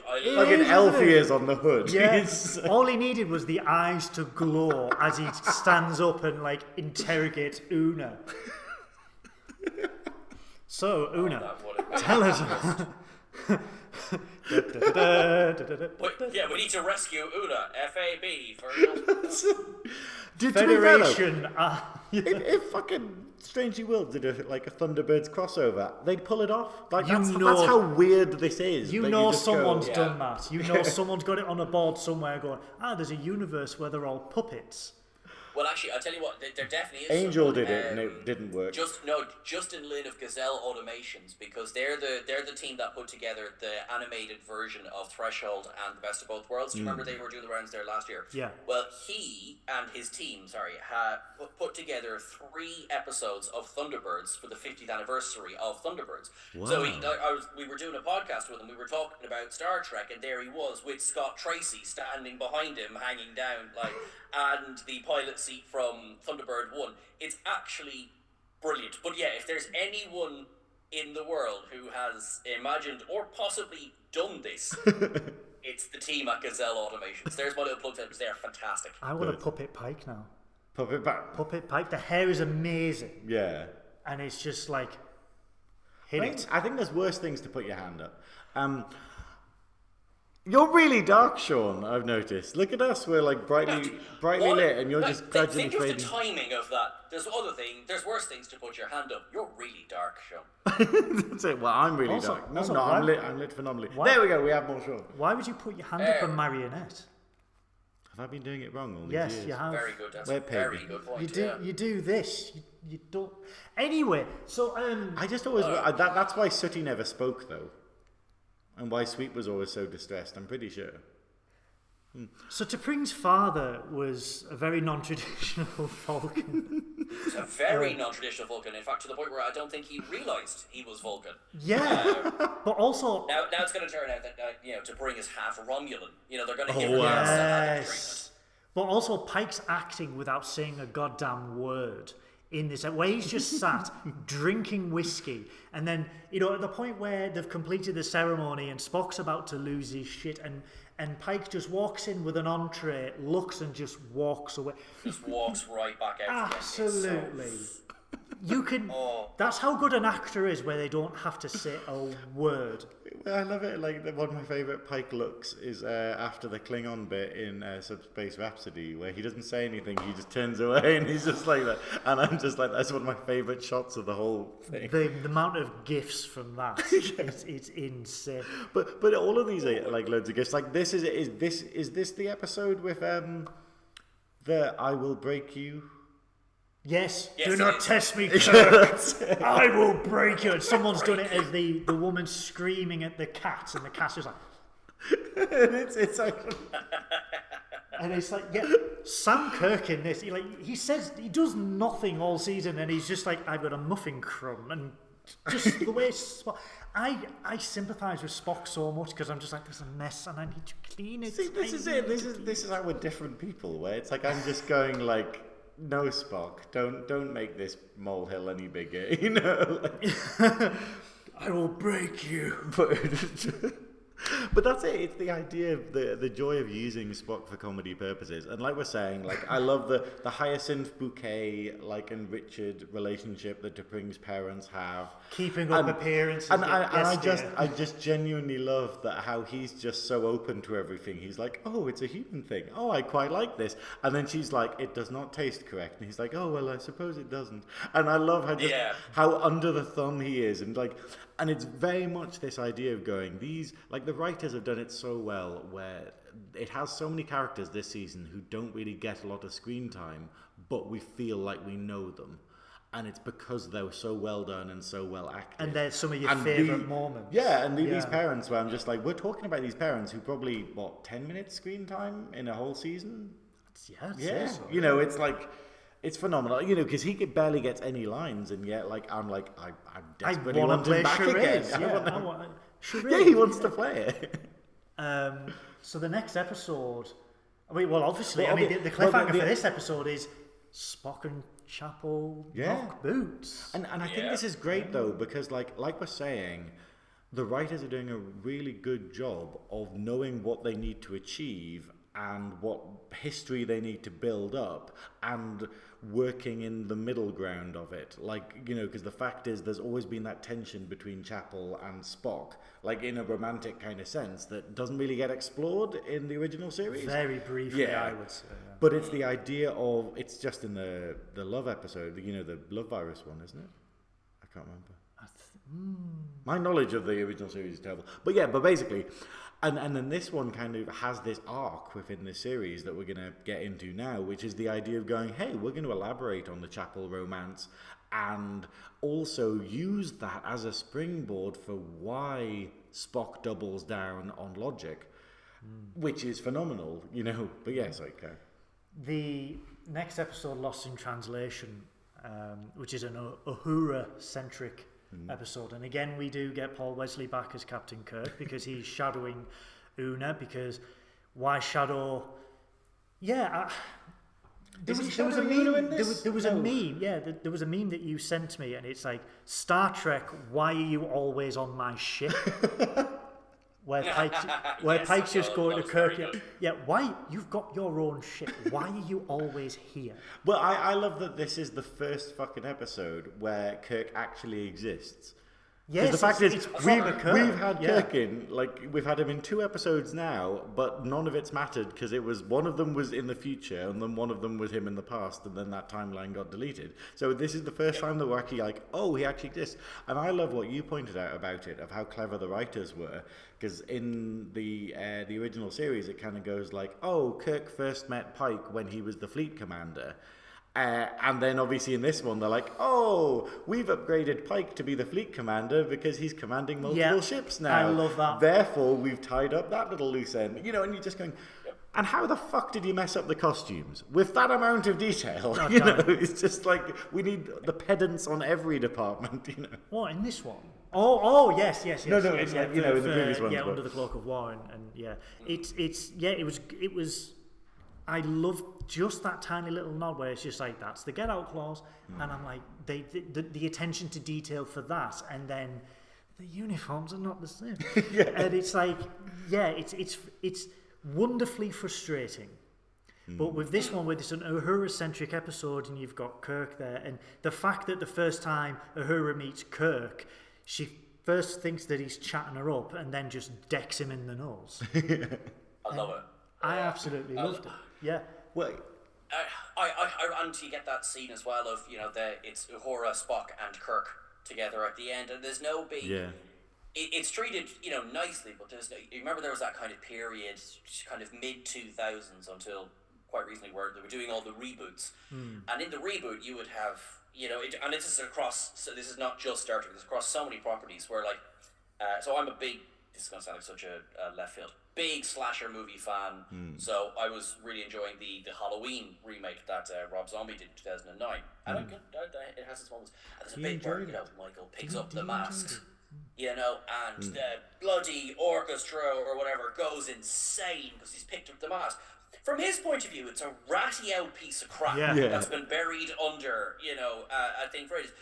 And then when you have a more mainstream film, like for example, Batman Begins, and it's a bit where he opens the thing, and there's the bat, it's kind of, we all know what this means. Like, yes, but he doesn't. Yeah. And so on and so forth. And again, Star Trek Into Darkness. My name is Khan. Hey, Khan, I'm Jim. This is Spock. Yeah. I was like, the bloody hell is Khan? But here you get, this in my opinion is how you do that. It's like we have all three of these characters who are some of the most iconic characters in Star Trek. All they're doing is they're just having a chat. Yeah. That's it. And it was a great... And I talk about that one the most because Hammer was a zombie. What else happened in this episode? Yeah.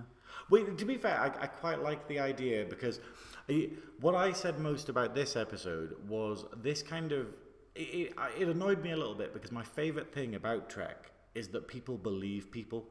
Like, most of the time in the show, if someone has a problem, they'll look into it. So if someone says, hey, I saw a zombie, then they're going to be like, okay, cool, we'll do some checks, we'll check the scanner logs, we'll do all of this. Like, that is not real life. You will have stuff in your day job where you go, hey, I have this problem that I need to deal with, and someone will be like, nah, fuck it, whatever, wait till it's a serious issue. Or you'll be like, oh, this horrible thing happened to me, and people will just be like, are you making it up? What I love about Trek is the fact that everyone is so, we'll look into this. We need to, look into this because they wouldn't have mentioned it because they trust each other. And that's the utopia that I love about Trek. And it was interesting in this episode that we had Una, people not believing her. Basically doing the initial scans and then be like, it came up with nothing, so maybe you're crazy. And it kind of annoyed me, but then at the end it kind of turns around again and it ends up with them being like, oh, actually, okay, we are starting to do stuff. And it was interesting that, we also got the first discourse between Uhura, sorry, I was thinking Utica, and I'm like, that's a drag Utica? queen. And a state.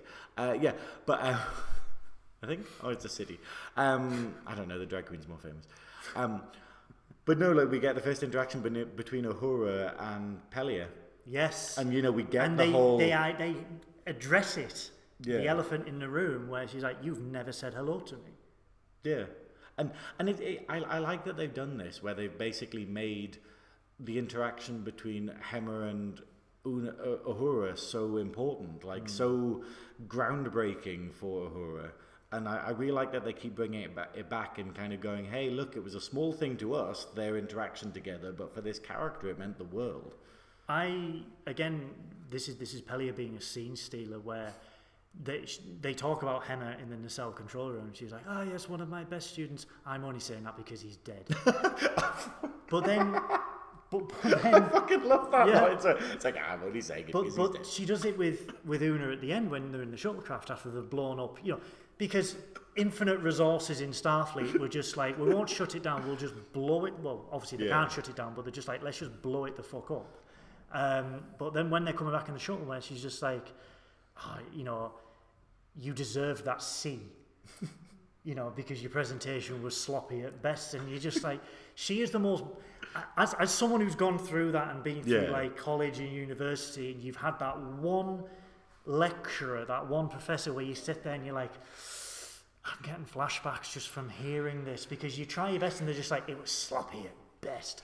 I think that's the thing, though, the fact of like we see with Pelia. I love how we're talking about Pelia so much, and talking about Strange World, and she's barely in it, and yet we're still talking about her. I've just had a flashback to university, because one of my courses was do a podcast, and my first attempt, that ended badly. Quote. This was 7 minutes and 32 seconds of pure self-indulgence. What do you think now, Mr. Barfoot? Anyway, go on. This is an hour and 28 minutes of pure self-indulgence, I'm perfectly honest. Live long and suck it. But anyway, as you were saying. But I think the wonderful thing about Pelia is, the Lanthanites, they can just do anything. They have all the time in the world to learn anything. And it's this idea of when we saw her in Tomorrow, she hadn't even considered engineering, but then she's got 200 years to get really good at it. So it's this idea of just being like, and, you know, and it's just that weirdness of just being like, yeah, I think, to be fair, if you'd been doing engineering for like 200 years or something, you'd probably be pretty pedantic about doing it right. But Una raises a good point in this episode, because obviously she's kicking off at Pellier by saying, you know, you've got crumbs on your uniform. When have you had time to eat? It's dirty. But then she goes, I outrank you. You have been in Starfleet since Starfleet was conceived, and yet I outrank you.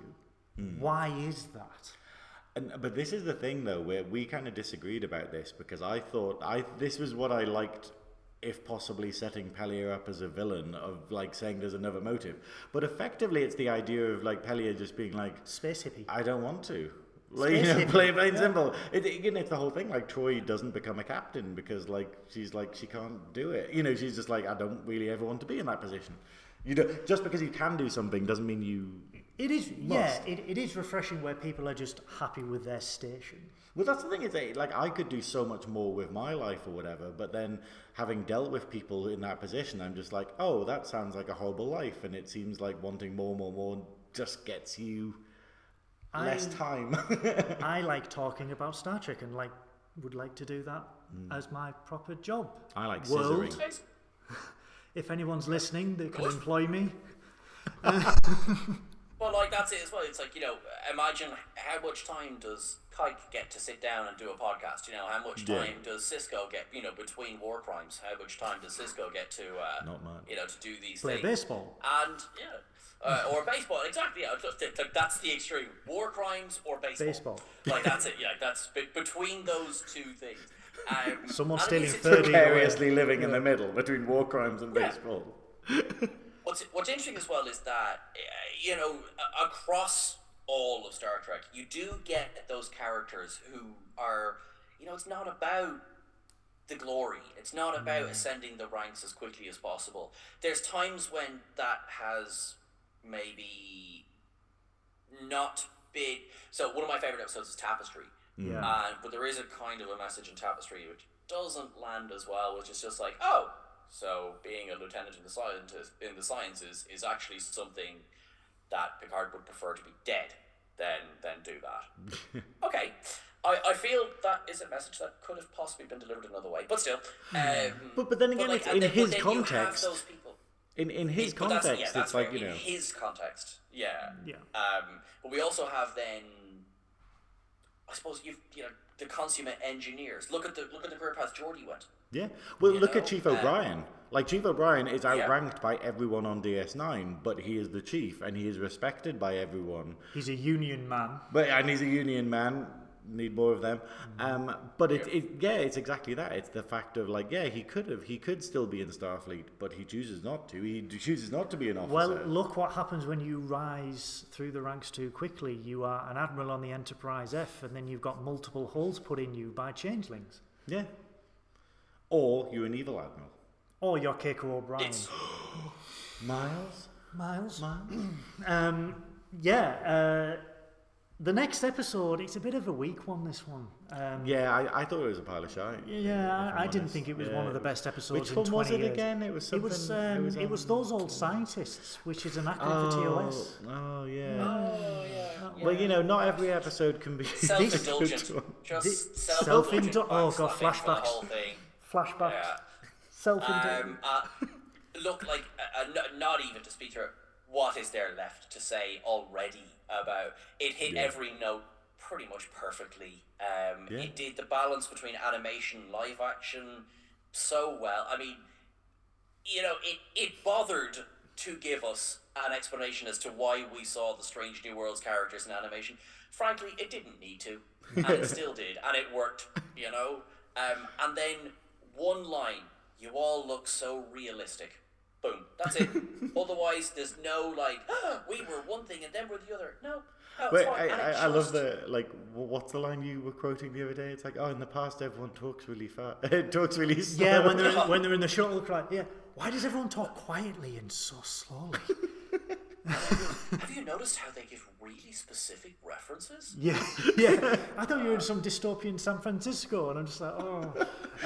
But it's this, and I think though the thing I love about this is the pacing. Like, this is beautifully done. Yeah. So someone who hasn't seen Strange New Worlds gets introduced to it immediately. They get the kind of, oh, okay, this is the kind of humor, and then it goes into Lower Decks, and then it goes into the Strange New Worlds that we're familiar with, and then and the fact that it introduces like both characters separately, you know, where it kind of gives us time with Boimler, that is so important, because we just go, oh, we're falling in love with them, and then when they come through, it's like going, oh, amazing, and now we have all of this, and it's, you know, especially when you just go, oh, there's no one going to be worse than Boimler, and then she comes through, and it's just like, and everyone's like, oh god, she's a security alert. Oh my god, are you, is it her here? Seriously, you guys are great, but you guys are here, but is it her here?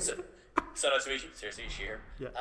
And it worked. I was pleasantly surprised that Noelle Wells and Eugene Cordero guest. Now, sure, they remained in their animated form, but I love the fact that they were in it, because I didn't know. It's only ever been like publicised that it was going to be Tony Newsom and Jack Quaid. Yeah.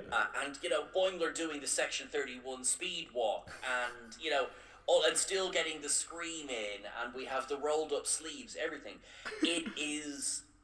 It's like a full hour of just asking everyone in the fandom, just chill out, just enjoy this episode, because that's what it is. It's low stakes. I heard a really funny yet accurate review that of all the episodes of season 2 of Strange New Worlds, I don't think we'll be having discussions about those old scientists, you know, for years to come, because I think it's exactly what it is. Yeah. You know, whereas when you get to things like Under the Cloak of War, or earlier Tomorrow, academic papers are going to be written on these ones. Yeah. Those old scientists, like, put down the pen and just enjoy the episode. But this is what I did, where obviously we make a lot of notes when we're like reviewing the episodes and stuff, and this was one where I think I got to when they were sitting around the board table after, you know, she'd come through, and they were sitting around, and then I just stopped taking notes. Yeah. Because I just stopped and just sat back and just enjoyed the episode. And you know, and it was just so strange to do that. Because this was released at San Diego Comic-Con, and Paramount were gracious enough to go, you know what, because it's going to get spoiled, we'll just release it early. So I was like, oh, thank God. But then I realised, oh God, we're going to have to do a review early. We did 2 in a week. We did 2 in a week. And it was, but it was a case of... he knows. But it was a case, poor Chris, it was a case of, you sit and you just, right, I'm going to enjoy it. Like, and it's one of those episodes, and you did this for Trek Culture, where you just immediately went into citations, observations, because there was so much to unpack. But it's one of those where you don't have to watch Lower Decks to enjoy it. You don't even have to be the hardcore Star Trek. You can just enjoy it for a bit of fun time travel shenanigans. There's comedy, and the comedy's executed perfectly. The pacing is perfect. Pike, where he is just sick of this shit. I love that he has the same reaction as all other captains to time travel, where he's just like, no, don't. Why does this happen to me? But I think out of everything, the one word that everyone will remember is Riker. The improvised in front of Frakes. And his wife. I love it. And his wife. Yeah, exactly. Yeah, Jeannie Francis there, absolutely pissing herself laughing. I mean, like, this is... I do feel this is going to be the trials and tribulations of this era of Star Trek. Do you know what I mean? Wolf's Honor. Yeah, oh, you don't know who that is yet. You know? Kind of holy cute. They have a whole Trelane thing going on. I love that. I said that to you. I lost my mind, because how many decades of people, like, since Q, they were like, this is Trelane, this must be Trelane, and then and nowadays it's like, oh, that person must be a Q. You know? But for Mariner to just go, oh shit, I've got this whole Trelane thing, and everyone's like, it's confirmed, they're the same, and it was like, yes, and like just that tiny thing there, losing the mind, and then identifying that everyone in this was a dig at Discovery. Even if you like Discovery, this was a dig at Discovery, because everyone talks so quietly and slowly. And it's like, yes. And they pick up on that, and it's the uniforms. And again, Sean, this is frustrating for me because they nailed the lower decks uniforms perfectly. I was straight on eBay. I was purchasing that. Goddamn. I don't know. One of my gripes is that the shoulder thing wasn't lower. I don't know why it was so high up on the human version compared to the cartoon one. Because much like our house musician for Nerdy Up North, the 25-foot tall Viking god that is Adam, Jack Quaid is about 30 foot tall. Yeah. Ridiculous. Which means Jack Ransom must be about 50 foot tall compared in the animation. So making it any lower, I don't know. They could have had it go down to there. But compared, easy enough. You know, they get the tread on the boot right, they get the badge right. Thank you, by the way, shout out to Joe Dub from Spectrum Sanctorum, who has shipped me an exclusive Fansets badge all the way from Las Vegas for Lower Decks for my uniform. And I'm like, you could have just left it at the Luxor, I would have picked it up. But they get this right, and then in the next episode, they get it so catastrophically wrong. But we're not on to the next episode yet. But I think the best thing about this episode is that it wasn't just the crossover episode. Like, it's the fact of, yes, that's the main focus of it, but it still has quite a fun plot with the Orions. And it's this idea of this evolution of the Orion Syndicate, and not the Syndicate, the actual just Orions as a race. Yeah. But I like the idea that it kind of... I totally distrusted the Orions throughout the whole thing. I literally thought, they're all criminals and stuff like that. And that's exactly the message that it's putting across. And then obviously at the end of the episode, when actually they turned out to be totally honourable and they weren't pulling up trick or anything, they were just going like, yeah, okay, we'll agree to those terms kind of thing. It's like, I like that. I like the fact that that's exactly what Trek's about. It's the, sort of realising that other races aren't just the warmongers or criminals. But Boimler learns his lesson as well, because he has that argument with Tendi where it's like, actually it was Pike in the original crew of the 1701. Also in this episode though, a fantastic tribute to Star Trek Enterprise. We've got a bit of the NX-01 in engineering, and they get to geek out over Mayweather and Hoshi. And Hoshi. And that is fun. Like, this feels like an anniversary episode. Yeah. And it has one of my favourite lines, which is Pellier being like, "That's my flaw. I used that." And Spock like it was illogical. Spock's like, it was illogical to assume that you don't. I just love it. That's her reaction. Is like, I don't mess with my flaw. I use it to walk. Pike just goes. It's bonkers. Also, I say this with exasperated love to the fandom as well.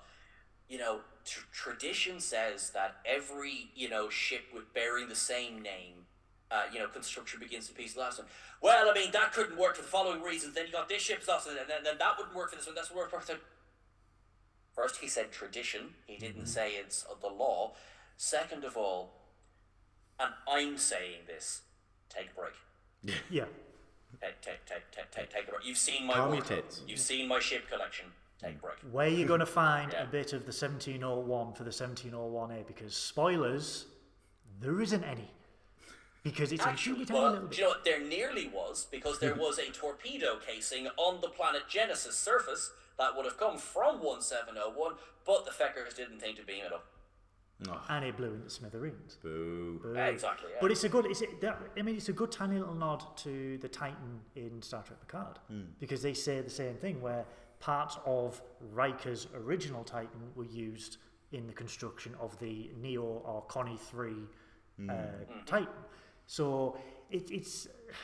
I've always said in this era of new Star Trek that the writers need to talk to each other with each season that goes on, because we've had about 40 different uniforms for 5 years. And at least appreciate canon.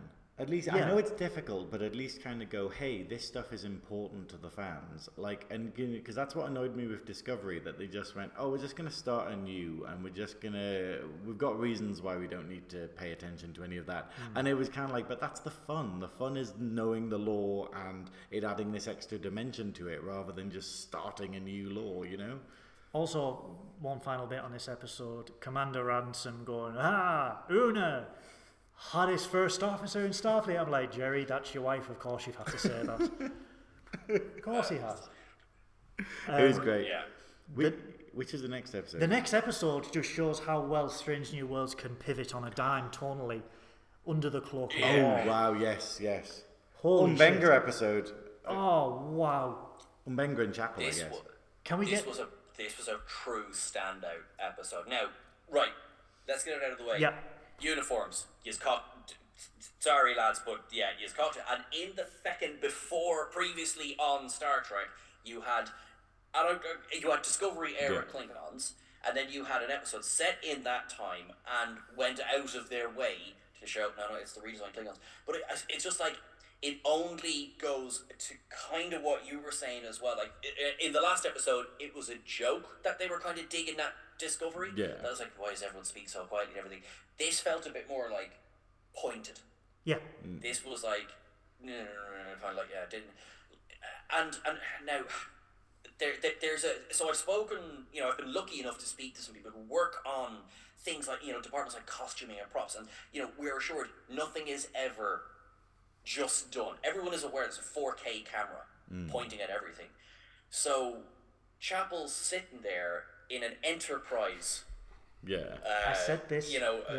Soldiers' uniforms or medics' uniforms, and it's kind of like, but she wouldn't have been on the ship yet, because and Mbenga wasn't on the ship. Why are they wearing Enterprise patches? And I would be much more forgiving of that exact thing if it was 1997 and we were watching Deep Space Nine. Yeah. Because you're not expecting to get 4K resolution. That it's become something of like both a joke and a challenge for set dressers since technology, because you can't just have and this is one thing some of the art department, they're quite frustrated. We can't have jokes in the L cars anymore. We can't have here there be dragons or something like that written on a script, because someone will see that, because you have the cameras that have that definition to catch it.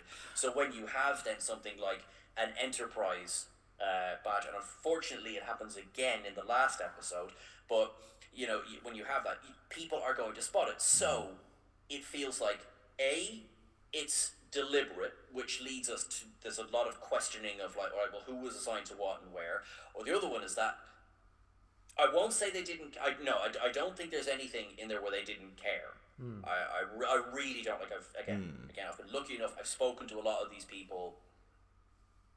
Weird brag. I don't mean that about. I'd just be like, there is so much care and effort that goes into these shows that it's a bit confusing when you get something like this. The Klingons, on the other hand, I do feel like, and brilliant.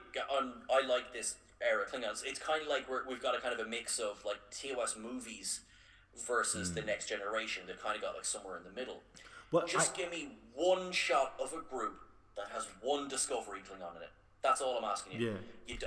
I'm not asking for the return of those Klingons altogether. Just do what one of Picard's cleverest things in season 1 was Laris flicking the guy in the head and says, he's a Northerner.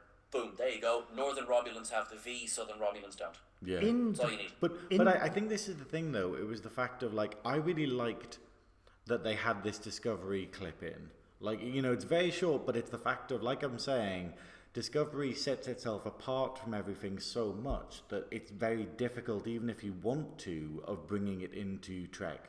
And so this was like them going, this is the best we can do to kind of bring Discovery into this. But you're right, what you suggested would be even better, of just being like, here's just one of them here, they're a thing. But what's frustrating is we see a photograph of Pike and Una where Pike is wearing the disco outfit from season 2. Yeah.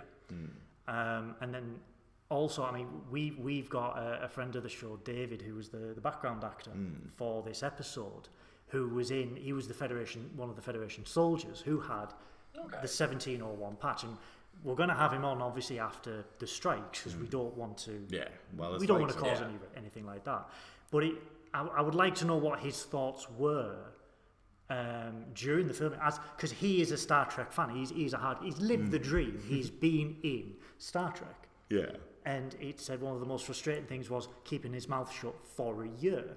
Yeah. About this, but I'd want to know, like, if you get onto a set and it's like, right, this is during the Klingon War, the Enterprise is sent away to the other side of the quadrant to be, just not in case not blown up. Yeah. The best and the brightest are sent away.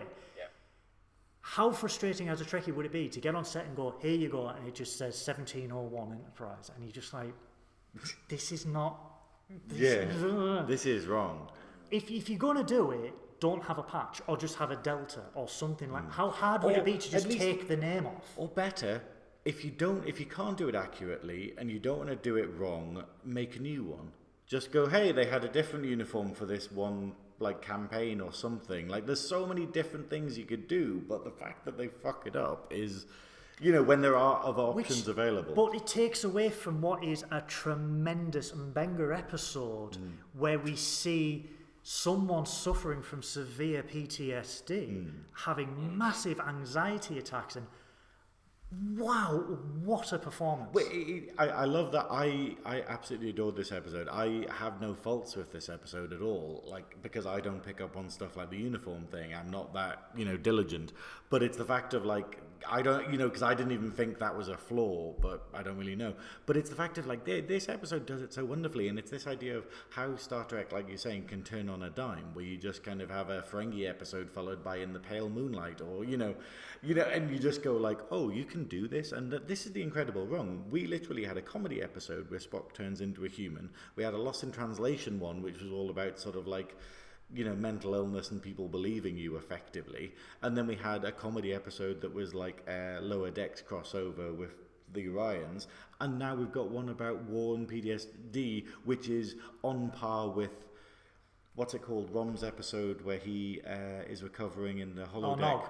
Nog, sorry, yeah. Nog recovering. It's only a paper moon. Yeah. But all these things where you just go, how it can take serious subject matter and then dress it up in sci-fi, but then very much go, this is a thing. Like, this is, and the way and I think this one probably does it best because of everyone's reactions. Like, and how you see everyone reacting differently, where Mbenga's getting better at dealing with it and hiding it, but still has to take moments. Ortegas is very verbal and very, I'm not happy about this whatsoever, and failing to hide it. And then, and seeing Mbenga's character development, well, not really, we get to see more of his character, where it's the fact of he's the one who is suffering most, but he's the one staying strong for other people, where he's the one saying to Ortegas, hey, just, like, ride it out kind of thing, it's going to be okay. Whereas we know exactly how he's feeling at the same time, and that's a lot of character. Can I ask you a question, Sean? The scene where the confrontation happens with Mbenga, and I Klingon, his name's eluding me. Dave. Dakar. The blurring, the shot behind the frosted glass. I'm gonna do my rant, and also I see in the conversations I've had, I think I'm an outlier in this one.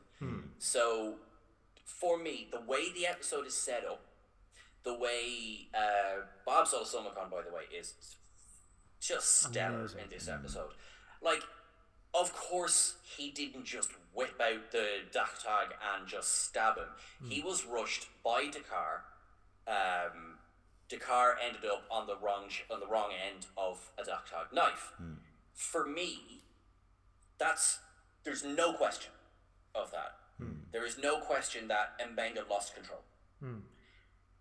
Putting that frosted glass there it is a deliberate act on the part of the, writer, director, etc., to go, let's add a bit of uncertainty to this. There is no uncertainty to this. And not because, and I'm not just like, well, I've decided that this and it must be this. It's because that it would, if it was something that if Mbenga lost control for a moment, for me it undoes so much of his character development.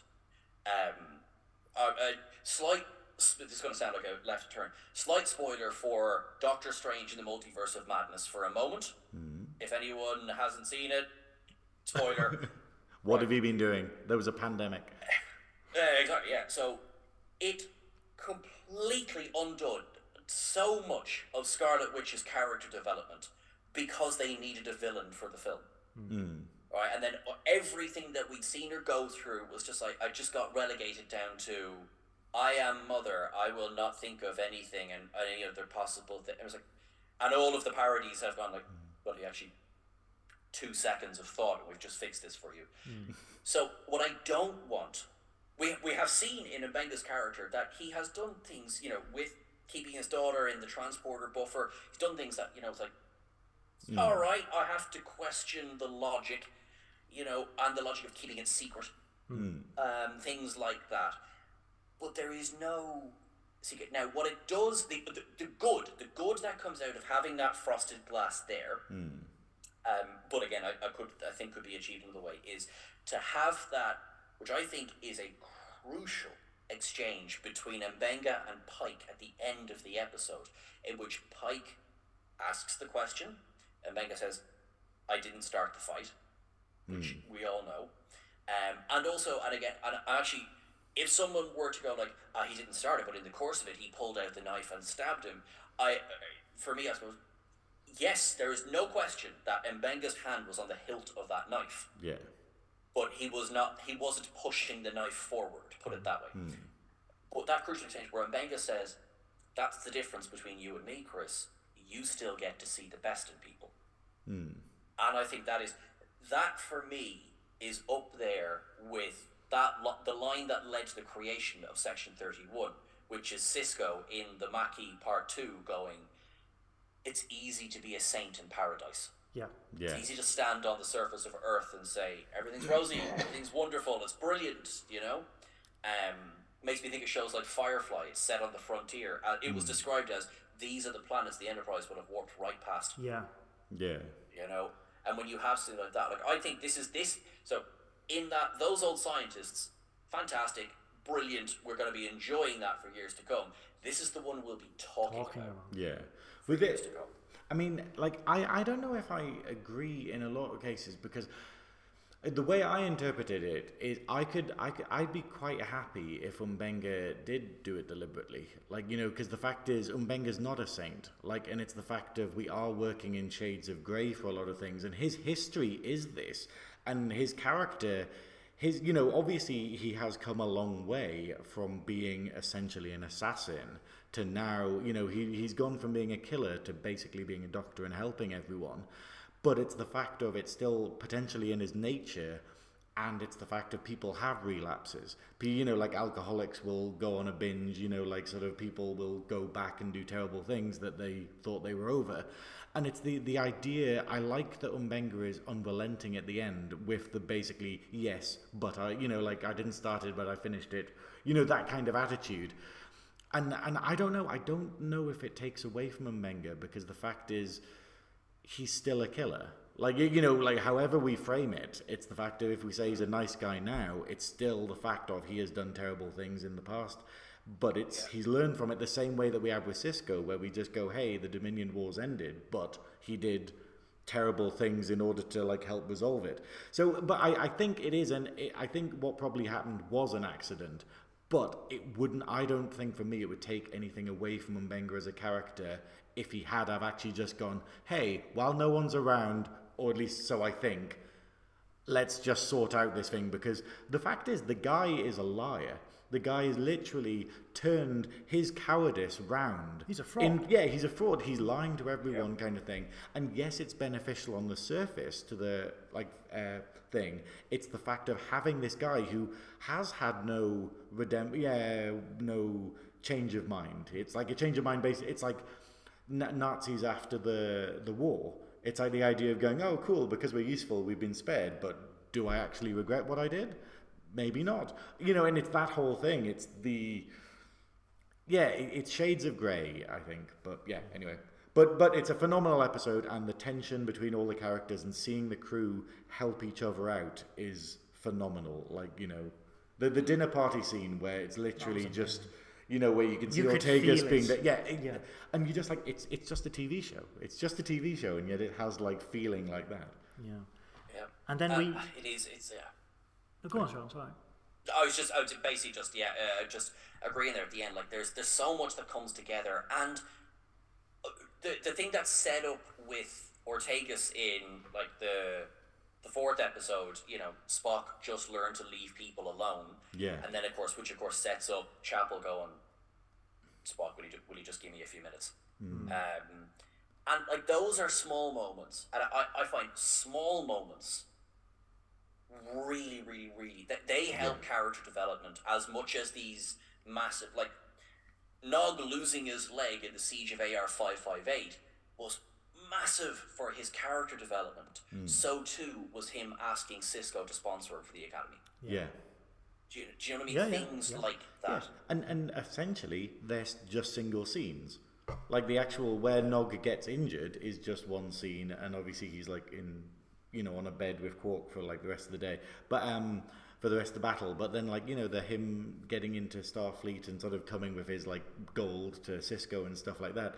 I mean, yeah, it's exactly that, and it's like that's what's so amazing about Trek. I mean, I loved in this episode what you were saying there, Sean, about the interaction between, like, because Spock doesn't get emotions. Spock is literally acting like I did as a teenager, where when I had a crush on someone, I would be suffocating to them. I would be absolutely sort of, I wouldn't leave them alone, and I wouldn't understand why they didn't like want to be that involved back, kind of thing. And that's exactly what he's doing here. He is not used to emotion with Chapel, and he's suffocating her, and he's wondering why he can't be involved in every facet of her life.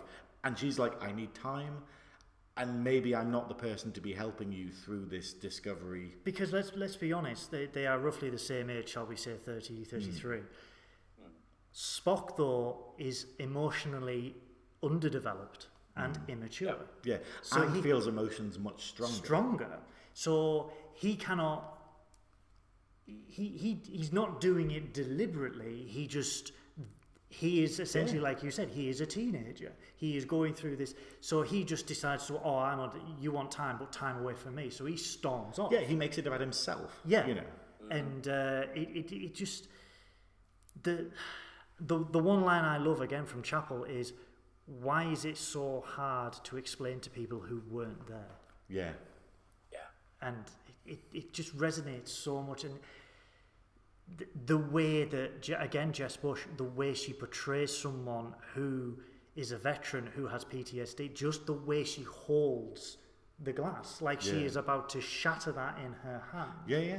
It's the body. It's not just about what you say. It's the body language you portray.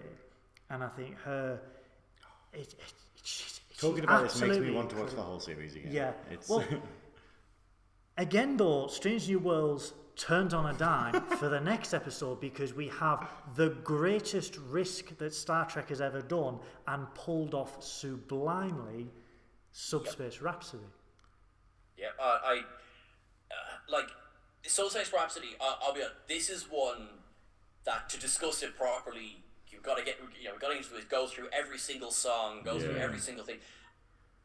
We don't have time. It succeeded. Yeah. It did. It succeeded. I agree with you. It took a massive swing. This could have lost viewers. This could have been like, you know, that phrase that we've been hearing since 2017, is this what Star Trek has become?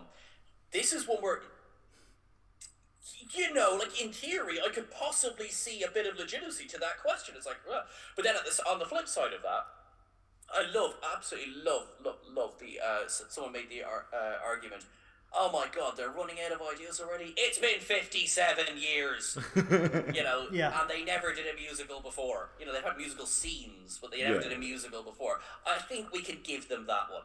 And for a show. I think it flipping worked. But for a show called Strange New Worlds to not boldly go to a strange new world would be a bit of an oxymoron. They took a massive, massive risk.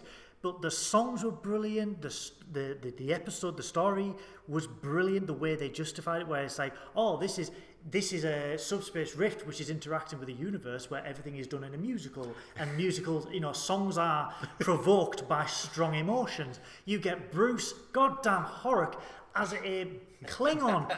You get the Batleth boys. You get Spock with that really sexy singing voice. Ethan Peck, man, you said again? This the other day. Ethan Peck. Yeah. This news really changes everything. Yeah. It's such a beautiful baritone he has. But I said to you in one of our live in-person episodes, how can he get his voice that low? And you're just like, this is normal for me. And I'm like, how? Well, it's a baritone. He's you have a bass. He's the grandson of Gregory Peck. Yeah, that's it.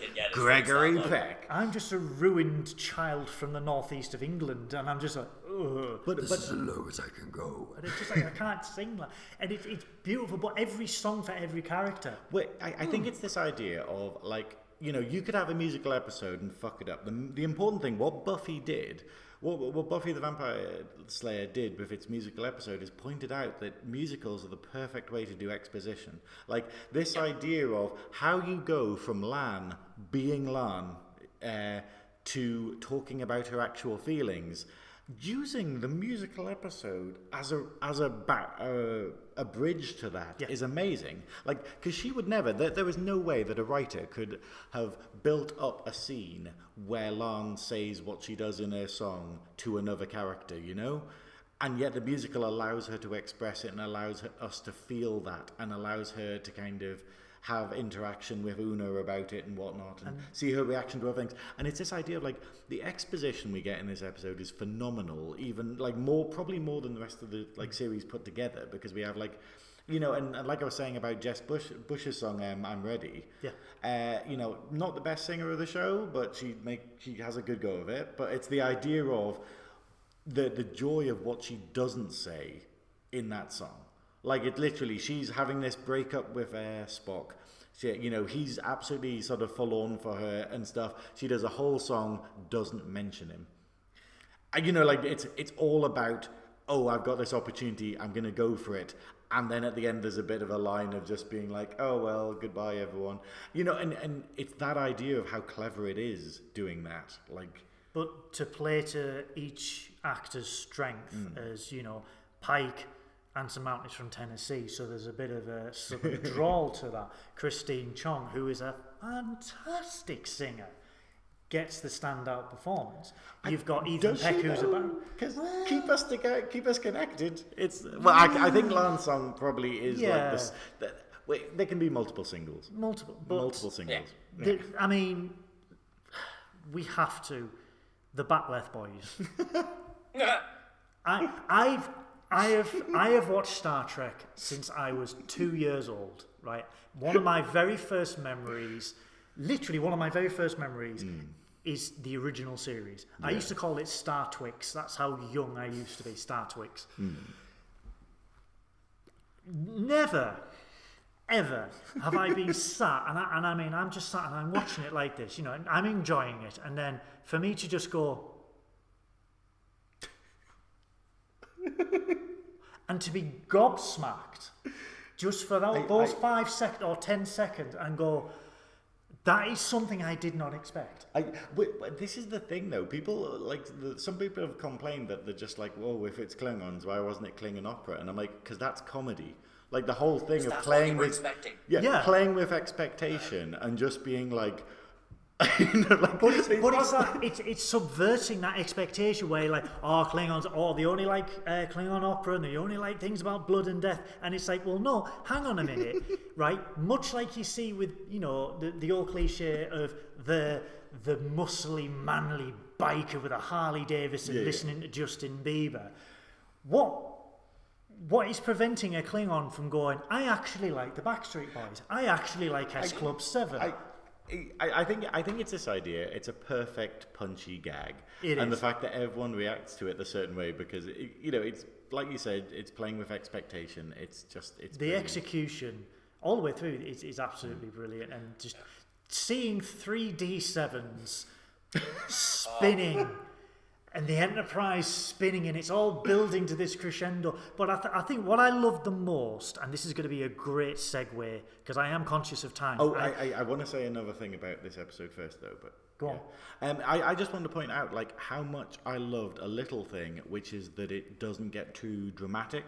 Like the whole point is that in Buffy and in other musical the rabbits, episodes, bunnies. Oh well, yeah, they had the bunny reference, nod to Buffy, but it basically had in other musical episodes and in musicals themselves, everything goes too big. Like there's big explosions, there's whole fireworks, they go outside and there's a whole fireworks display happening, and it's all these events that would never actually normally happen. And then this episode grounds them. So literally it has someone's entire singing number and they're just walking down a corridor, or they're just walking around their room, or and obviously in Lan's song she's reminiscing about sort of being in the past and whatnot, but then in Una's song, which is probably my favorite because I've been singing it non-stop, basically, keeping secrets, where she uses the anti-grav to make it slightly more dramatic, but effectively people are just standing around, and I kind of love that. It's kind of like going, hey, we're keeping it Trek, we're keeping it down to earth, pardon the pun. But, but it's still a musical. I love that. Rather than everyone just suddenly sort of dance, and then the final number at the end where they kind of have close to kind of dancing, but that's because they're deliberately trying to make it ludicrous because the plot demands that they have it's very cleverly done. But the little bit of foreshadowing at the end with Bartel and Pike. Oh yeah, I mean, I love this one. It's we should go on holiday. But honey, I'm going off to war tomorrow, and here's a picture of my sweetheart back home, and we bought a boat called the Live Forever, and I've 2 days left to retirement. Oh, I think I see what you're throwing down here. Yeah. Very McBain Mendoza. Yeah. Pike's because it's Mendoza. But also the great segue into the season 2 finale, Hegemony, where one of the very first scenes is he's speaking to Bartel, who's on the colony, and she's going, how's it going? And he's like, oh well, I haven't broke into a tune in 10 minutes. And I love the fact that they carried it on. They don't ignore the musical episode. They carry it on, yeah. They don't just do with every Supernatural and Buffy and stuff where it's just going, yep, that happened, moving on, never going to say it again. And it's nope, this happened, we are going to mention it, and we'll probably likely mention it later on in the series as well. Well, I like that, the problem now for Strange New Worlds is, how do we have another musical episode? Or how do we bring Boimler back again? Yeah. And it's this whole thing of going, oh shit, but then they'll find a reason, this episode, the plot, the reason why there's a musical episode is utter nonsense. The whole, it's a world where anything's possible, and it's the unlikeliness that blows it up, and you're just going, I don't care. I'm happy that we have a musical episode. Well, this is Star Trek at its very best, and again, with the finale, you go from a musical episode to the just darkest reaches of Star Trek. Much blood?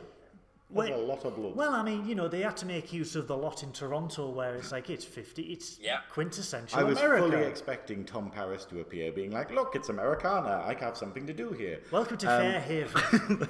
And it's just, but it's to go from that to that, and again, I'm going to jump to the end here. This was the first time I have yelled, what the... loudly in my house so my neighbours could hear me when I saw To Be Continued. But great cliffhanger because we don't know when it's going to come back. ... But I think we would be lucky to see anything by probably the back end of 2024. Yeah, I would say so. I would absolutely say so. And I'm trying not to be, I'm trying not to be a doom and gloom or anything there, but just let's say, as of recording, let's say, the strike ends today, let's give people the weekend, and, they get back to work. Just, there will be scrambling everything, do you know what I mean? They'll be getting paid more for it, though. Well, yeah, they'll be Yeah, well, paid you more. hope so. Certainly hope so. Yeah, and if they need crew, I'm available. But because the whole, again with the Gorn, like the Gorn has been foreshadowed all the way through, and then to explore with land, when it's how you do a villain. It's how you do a villain, and it's very like these are not the atypical Gorn, but it's the way that the Gorn say nothing, like the bit where they warp in, like they blew up the Cayuga, they warp in, and then they don't say anything. They just send a picture with a fucking line through it and just say, "This is ours now." And it's like anything on this side of the line is ours. You fucking stay there. And the fact that Starfleet just accept it, just go, okay, cool, you have all those planets. But they've been that ravaged with war. They've had the Klingon War. The fleet's probably been completely decimated. They're in the process of updating. They're like, we cannot. Well, not afford, but we cannot. Yeah. We cannot have another war. We do not have the facility to do that, and we will lose. So we have to capitulate to this enemy. So if we lose a planet for the sake of the entire Federation, so be it. Again, the needs of the many outweigh the needs of the few. But Pike being Pike is like typical Kirk. The word is no, therefore I am going anywhere. Well, I think the thing is, it was great to see a lot of weakness from Pike in this, because he's been so strong for the entire series. He like kicking ass in Ad Astra, and just like, we've seen him as such a strong character, and this is the one where he does the Kirk, where he throws the rules out the window out for personal reasons, and I like it. Because you just go, yeah, you're human at the end of the day. Like, and it's this idea. But I love the Gorn. I genuinely I love that they've taken a race that existed, made it terrifying, and it reminds me of like the Metroid games or whatever, where you basically never saw the final thing until a lot later. But with the Gorn, where all we saw in Series 1 was like little baby ones kind of thing, and they were still a threat. And then in this one, we finally actually see what a grown-up Gorn looks like. And we're like, oh, wow, okay, they wear armor and they wear spacesuits and they can operate stuff. Because obviously, all we saw previously was it could pick a rock up. That's pretty impressive. Or in Enterprise, when it's talking, it's yeah. And it's just like, yeah, but graph plating thud. So it's it's a great. I don't want to say reimagining. I think it is though. Update. I think it. They've made them terrifying. Where this was like a comic relief species from the original series, where it's just like it's a guy in a zip-up rubber suit, and they then made him blink, but he's like fucking Sly from Thundercats or something, where you're just like you were never like threatening at all, and you're meant to be a villain. But these have made them genuinely terrifying, where they're just like, they will just straight up eat you and impregnate you with eggs. I've had worse nights. But it's the but the whole point, not with a Gorn, Christ, you buy me a drink first. Gorn hub. Gorn hub. Sorry. But yeah, But that's exactly it though. I love the Gorn though, where it's like I genuinely just like nah, kill them all. Like, and the fact of that's what everyone's response is. Like, it's literally the idea of let's not try and reason with these people like Starfleet ones. Let's just actually kill them. And I like the idea of there being a villain in Trek that gives that reaction, because it's not the right reaction, but it's this idea of. From Sam Kirk as well, who's a xenoanthropologist. He gets words in this one. It's great. He does get words. He's got a fantastic moustache, but he does get words. That he does. He is great. Definitely does. I just want to say I fully appreciate the lingering shot we have of Sam Kirk's rear in this episode. That is just fan service. But I just loved as well Sam Kirk in singing along with Chapel in I'm Ready. I just get fierce bisexual energy from Sam Kirk and from Christine Chapel. Yeah, very, very much so. And I absolutely love it. Like, it's. What are your thoughts on Martin Quinn, an actual Scottish person playing Scotty? Love it. I loved it. Absolutely. I thought he was brilliant. Yep. Because, he is both kind of upbeat and light, and yet I don't get the feeling of him making light of the situation they find themselves in. Yeah. I think that we were mentioning earlier about does this put a target on Pelias' head? Yeah. No, not necessarily. I in fact, because we don't know how long Scotty served under Pike before he becomes chief engineer. We do know that he's supposed to serve for a while because expanded media tells us that he's fiercely loyal to Pike. So when Kirk takes over, there is a bit of back and forth and there is a bit of bumping foreheads. So I would love to see them as a bit of a double team for season 3. That's what I want.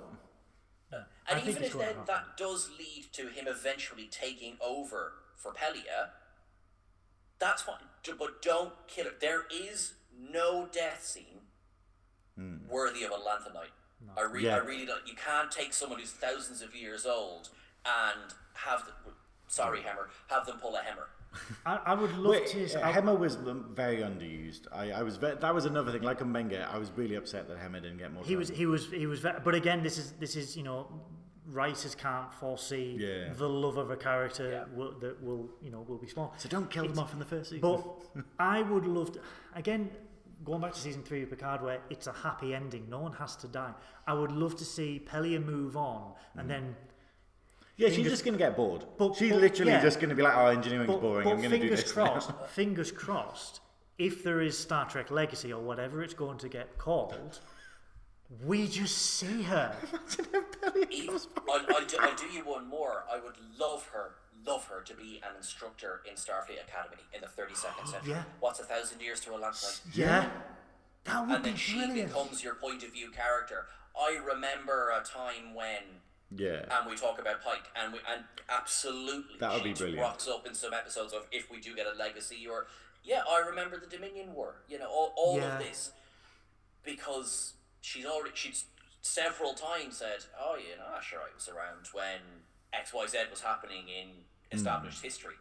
I think that'd be lovely. Obviously, then it would be right. We got to make it as appealing for Carol Kane as possible. Yeah.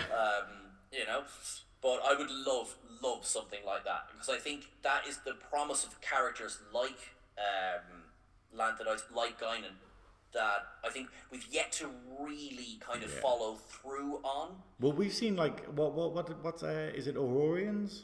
Elorians. Like we've seen 3 of them ever, and we haven't really had a proper in-depth payoff with them. Like Picard season 2 tried it, but who remembers Picard season 2?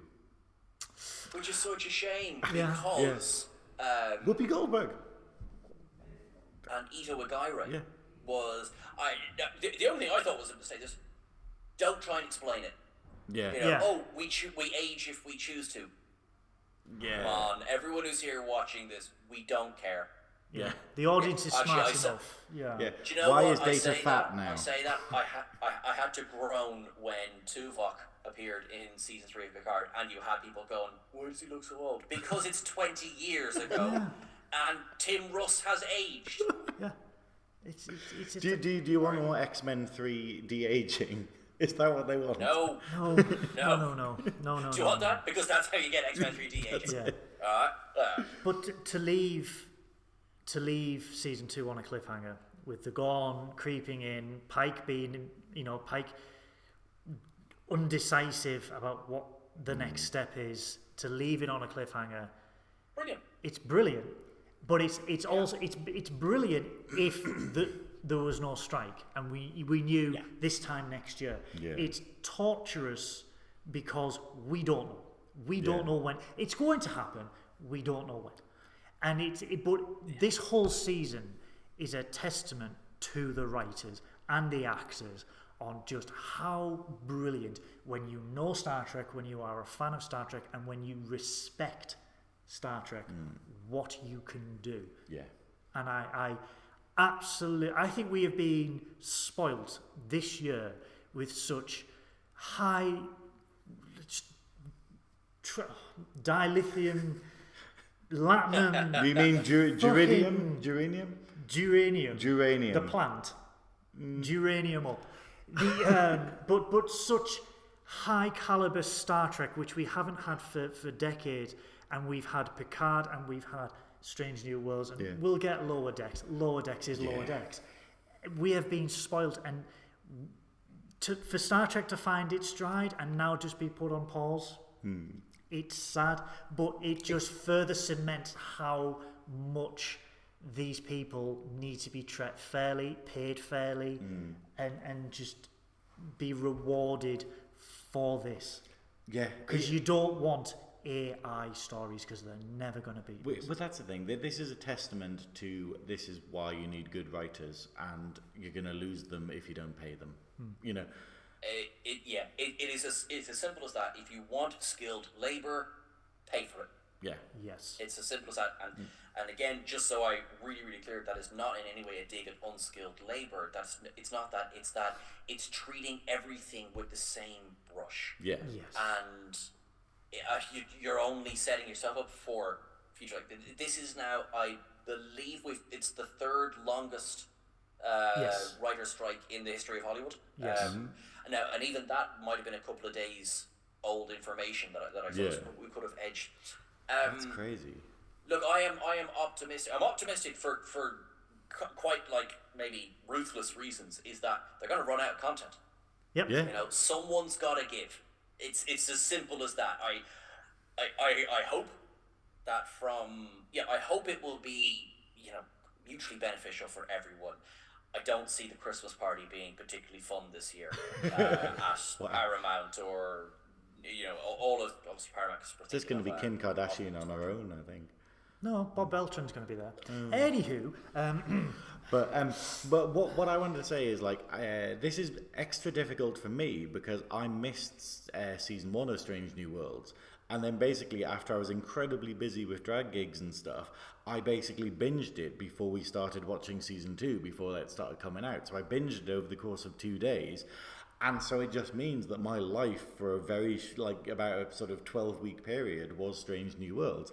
And just being like, there's not going to be another episode. That realization we had after Hegemony, and just being like, oh, well, there's not going to be any more Lan, or any more Umbenga, or any more, like, Spock, and for like 2 years. And it really, it really hit me of just being like, oh no, man, But then that's why we rewatch Trek.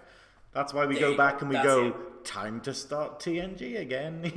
The beauty about Star Trek is you can watch all 880 episodes, and by the time you finish, you would have forgotten what happened in the earlier episodes. To be fair, Captain's Holiday made me want to start TNG again. Of course. And I've just finished DS9 again. And what would be really, really nice is if one day you could do it all on one streaming platform. That's the dream, isn't it? Oh, wouldn't it be lovely? Who'd have thought that the company that owns and runs it would not have all of it? #say Star Trek Prodigy. I'm really annoyed because I didn't get around to watching it.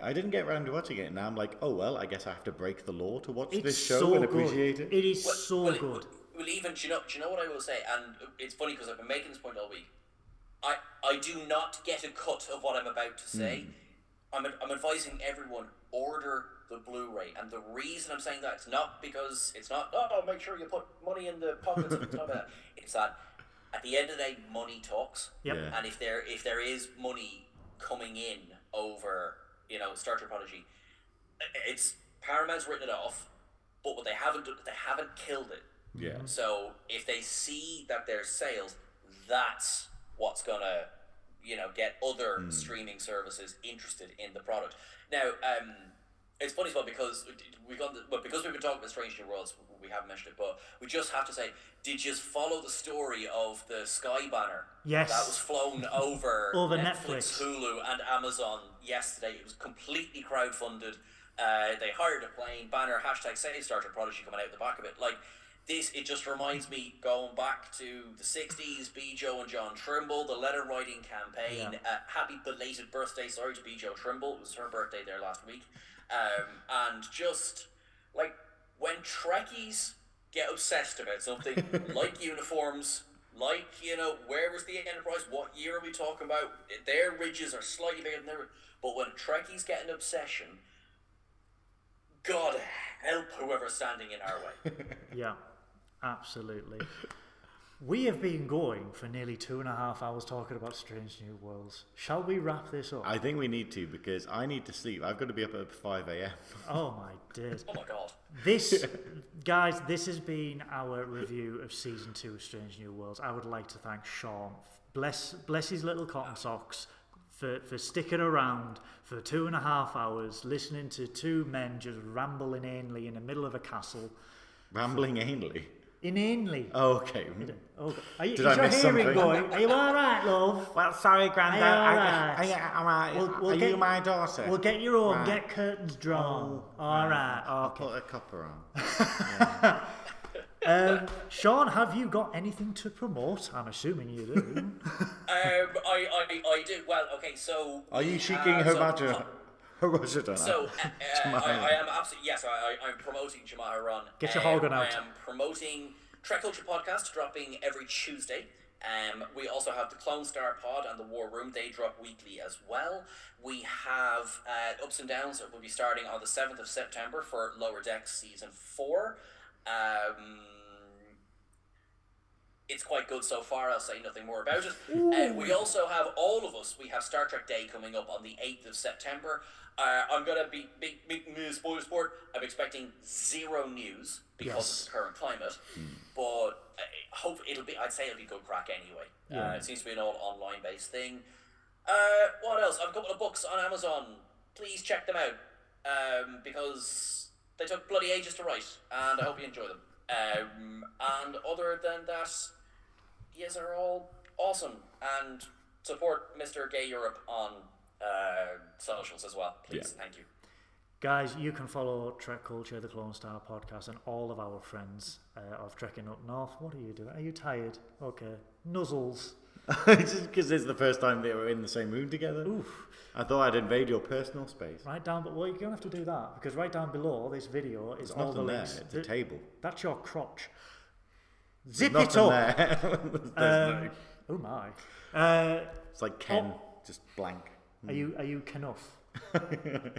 Aha. All the links for all of our friends, including Trek Culture, including the Clone Star Podcast, they are all below. They are fantastic, wonderfully handsome people. I have got a laptop with Mike Overton's LCAS design from the Titan here. I have got a phone with it on. I love Mike to bits because he creates wonderful things in the computers. The computers. He's like an Irish Michael Kuda. It's wonderful. Mike, I will just state for the record, Mike Overton is a lovely Englishman. Is he an Englishman? Yeah. My mistake. He is indeed an Englishman, yes. In fact, he's the one on Clone Star that isn't Irish. It's myself and Joseph, we're the Irish ones, and Mike's the lovely, wonderful colonizer who's become part of the podcast as well. I am so tired. I am just everything's blurring. Thank you so much, chat. Everyone who has stuck it out through this, anyone who has watched this whole thing, well done. We have talked a lot of nonsense, and it has been very fun. Thank you so much for being on, Sean, and great seeing you again. We will be here. Thank you for having me. Seriously. We will be here next week because me and Science Officer Synoiz need to sleep. I'll be performing in a field. He'll be screaming in a field. He'll be screaming. In a dress. In a dress. Yeah. A Kate Bush number in a dress. Yeah, it's going to be quite surreal. Like 3 acts before Pendulum. And I'm just like, this is going to be a very eclectic bill that we have here. It'll be fun. Will you be running up that hill and making a deal with God? You'll have to come along and see. We will be at Lindisfarne Festival next Saturday. We're on 4:20 main stage next Saturday, but the festival starts on Thursday night, so you should definitely come along. There are still tickets available, but look online. Thank you very much to my wonderful co-host, Science Officer Synoiz. Thank you very much to Seán Ferrick. I have been wonderful. Yes. Thank you very much, Sean. Everyone who has watched this, please give Nerdy Up North a like, subscribe. Everything is down there. Until we see you again, guys, I want you to... What are you doing? Gay. Are you gay? Yeah. Okay. Until we see you next time, guys, live long and prosper, stay safe, take care of each other. Bye-bye. Miles. Miles? Miles.